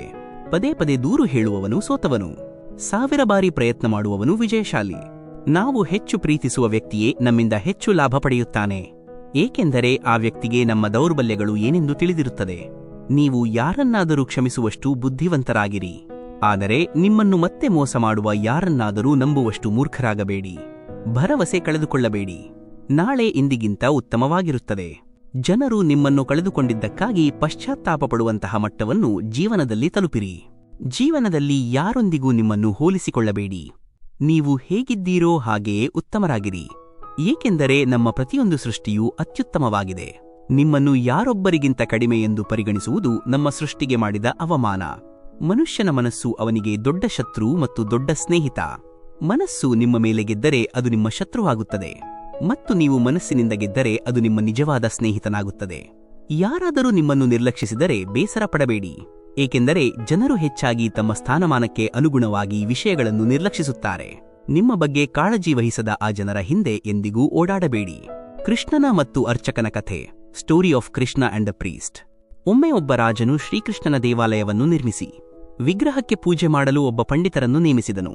ಪ್ರತಿದಿನ ದೇವಾಲಯಕ್ಕೆ ಹಾರವನ್ನು ಕಳುಹಿಸಲು ತನ್ನ ಮಂತ್ರಿಯನ್ನು ಕೇಳಿದನು ಮತ್ತು ಆ ಹಾರವನ್ನು ಪಂಡಿತರು ಶ್ರೀಕೃಷ್ಣನಿಗೆ ಅರ್ಪಿಸಬೇಕಾಗಿತ್ತು. ಅದರ ನಂತರ ರಾಜನು ದರ್ಶನಕ್ಕೆ ಬಂದಾಗಲಿಲ್ಲ ಅರ್ಚಕರು ಆ ಹಾರವನ್ನು ದೇವರ ವಿಗ್ರಹದಿಂದ ತೆಗೆದು ರಾಜನ ಕುತ್ತಿಗೆಗೆ ಹಾಕುತ್ತಿದ್ದರು. ಇದು ಹಲವು ವರ್ಷಗಳ ಕಾಲ ಮುಂದುವರಿಯಿತು. ಪಂಡಿತರು ಈಗ ವಯಸ್ಸಾದವರಾಗಿದ್ದರು. ಒಂದು ದಿನ ರಾಜನ ಆರೋಗ್ಯವು ಕೆಟ್ಟಿತು. ಅವನು ತನ್ನ ಸೇವಕನಿಗೆ ಪಂಡಿತರಿಗೆ ಹಾರವನ್ನು ತೆಗೆದುಕೊಂಡು ಹೋಗಿಕೊಡು ಮತ್ತು ನಾನು ಇಂದು ಅನಾರೋಗ್ಯದಿಂದಿದ್ದೇನೆ, ಇಂದು ದೇವಾಲಯಕ್ಕೆ ಬರಲು ಸಾಧ್ಯವಿಲ್ಲ, ಆದ್ದರಿಂದ ಕಾಯಬೇಡ ಎಂದು ಹೇಳು ಎಂದು ಹೇಳಿದನು. ಆಗ ರಾಜನ ಸೇವಕನು ಹಾರವನ್ನು ತೆಗೆದುಕೊಂಡು ಅರ್ಚಕರ ಬಳಿಗೆ ಹೋಗಿ ಎಲ್ಲಾ ಕಥೆಯನ್ನು ಹೇಳಿದನು. ಅರ್ಚಕರು ವಿಗ್ರಹಕ್ಕೆ ಹಾರವನ್ನು ಅರ್ಪಿಸಿ, ಇಷ್ಟು ವರ್ಷಗಳಿಂದ ಈ ಸಂಪ್ರದಾಯ ನಡೆಯುತ್ತಿದೆ. ಆದರೆ ನಾನು ಎಂದಿಗೂ ದೇವರ ಹಾರವನ್ನು ತೆಗೆದು ನಾನೇ ಧರಿಸಲಿಲ್ಲ ಎಂದು ಯೋಚಿಸಲು ಪ್ರಾರಂಭಿಸಿದರು. ಬಹುಶಃ ಇಂದು ಈ ಹಾರವನ್ನು ನಾನು ಧರಿಸಬೇಕು ಎಂಬುದು ದೇವರ ಇಚ್ಛೆ ಇರಬಹುದು. ಆದ್ದರಿಂದ ರಾಜನು ಇಂದು ಬರಲಿಲ್ಲ. ಹಾಗಾಗಿ ಇಂದು ಒಳ್ಳೆಯ ಅವಕಾಶ, ನಾನು ಈ ಹಾರವನ್ನು ತೆಗೆದು ನಾನೇ ಧರಿಸಿದೆನು. ನಂತರ ಪಂಡಿತರು ದೇವರ ವಿಗ್ರಹದಿಂದ ಹಾರವನ್ನು ತೆಗೆದು ನಾನೇ ಧರಿಸಿಕೊಂಡರು. ಅಷ್ಟರಲ್ಲಿ ರಾಜನ ಸೇವಕನು ಅರ್ಚಕರ ಬಳಿಗೆ ಓಡಿ ಬಂದು, ರಾಜನಿಗೆ ಸ್ವಲ್ಪ ಅನಾರೋಗ್ಯ ಅನಿಸುತ್ತಿದೆ, ಅವರ ಆರೋಗ್ಯ ಹದಗೆಟ್ಟಿದೆ, ಹಾಗಾಗಿ ಅವರು ಭಗವಂತನ ದರ್ಶನ ಪಡೆಯಲು ಬಯಸುತ್ತಾರೆ. ಅವರು ಬರುತ್ತಿದ್ದಾರೆ. ಅವರ ರಥವು ಶೀಘ್ರದಲ್ಲೇ ದೇವಾಲಯಕ್ಕೆ ಬರುತ್ತದೆ. ಈ ಸಂಪ್ರದಾಯ ಮುರಿಯಬಾರದು ಎಂದು ಅವರಿಗೆ ಅನಿಸಿದೆ. ಆದ್ದರಿಂದ ಅವರು ಇಂದಿಗೂ ದೇವಾಲಯಕ್ಕೆ ಬರುತ್ತಿದ್ದಾರೆ ಎಂದು ಹೇಳಿದನು. ಪಂಡಿತರಿಗೆ ಈ ವಿಷಯ ತಿಳಿದಾಗ ಅವರು ತಕ್ಷಣ ತಮ್ಮ ಕುತ್ತಿಗೆಯಿಂದ ಹಾರವನ್ನು ತೆಗೆದು ಹೋಗಿ ಅದನ್ನು ದೇವರ ವಿಗ್ರಹಕ್ಕೆ ಅರ್ಪಿಸಿದರು. ನಂತರ ಸ್ವಲ್ಪ ಸಮಯದ ನಂತರ ರಾಜ ಅಲ್ಲಿಗೆ ಬಂದನು ಮತ್ತು ಪ್ರತಿದಿನದಂತೆ ಪಂಡಿತರು ದೇವರ ವಿಗ್ರಹದಿಂದ ಹಾರವನ್ನು ತೆಗೆದು ಅವನಿಗೆ ಹಾಕಿದರು. ರಾಜನು ಆ ಹಾರವನ್ನು ನೋಡಿದಾಗ ಅದರಲ್ಲಿ ಒಂದು ಬಿಳಿ ಕೂದಲು ಇರುವುದನ್ನು ಕಂಡನು. ಈ ಕೂದಲು ಪಂಡಿತರದ್ದು ಎಂದು ರಾಜನಿಗೆ ಅರ್ಥವಾಯಿತು. ರಾಜನು ಅರ್ಚಕರನ್ನು, ನೀವು ಈ ಹಾರವನ್ನು ಧರಿಸಿದ್ದೀರಾ? ಈ ಬಿಳಿ ಕೂದಲು ಎಲ್ಲಿಂದ ಬಂತು ಎಂದು ಕೇಳಿದನು. ಇದನ್ನು ಕೇಳಿ ಅರ್ಚಕರು ಹೆದರಿ ಹೋದರು. ನಾನು ಸತ್ಯ ಹೇಳಿದರೆ ರಾಜನು ನನಗೆ ಶಿಕ್ಷೆ ನೀಡುತ್ತಾನೆ ಎಂದು ಅವರು ಯೋಚಿಸಿದರು. ಅದಕ್ಕಾಗಿಯೇ ಅರ್ಚಕರು ಈ ಕೂದಲು ಶ್ರೀಕೃಷ್ಣನದ್ದು ಎಂದು ಹೇಳಿದರು. ಇದನ್ನು ಕೇಳಿ ರಾಜನಿಗೆ ತುಂಬಾ ಕೋಪ ಬಂತು. ನೀನು ಸುಳ್ಳು ಹೇಳುತ್ತಿದ್ದೀಯಾ? ದೇವರ ಕೂದಲು ಯಾವಾಗ ಬಿಳಿಯಾಗಲು ಪ್ರಾರಂಭಿಸಿತು ಎಂದು ಅವನು ಹೇಳಿದನು. ನಾಳೆ ನಾನು ಮತ್ತೆ ಬರುತ್ತೇನೆ ಮತ್ತು ಅಲಂಕಾರದ ಸಮಯದಲ್ಲಿ ನೋಡುತ್ತೇನೆ. ಅವರ ಕೂದಲು ಬಿಳಿಯಾಗಿಲ್ಲ, ಕಪ್ಪಾಗಿದ್ದರೆ ಆಗ ನಾಳೆ ನಿಮಗೆ ಮರಣದಂಡನೆ ನೀಡಲಾಗುವುದು, ಏಕೆಂದರೆ ನೀವು ನನಗೆ ಸುಳ್ಳು ಹೇಳಿದ್ದೀರಿ ಎಂದು ರಾಜನು ಹೇಳಿದನು.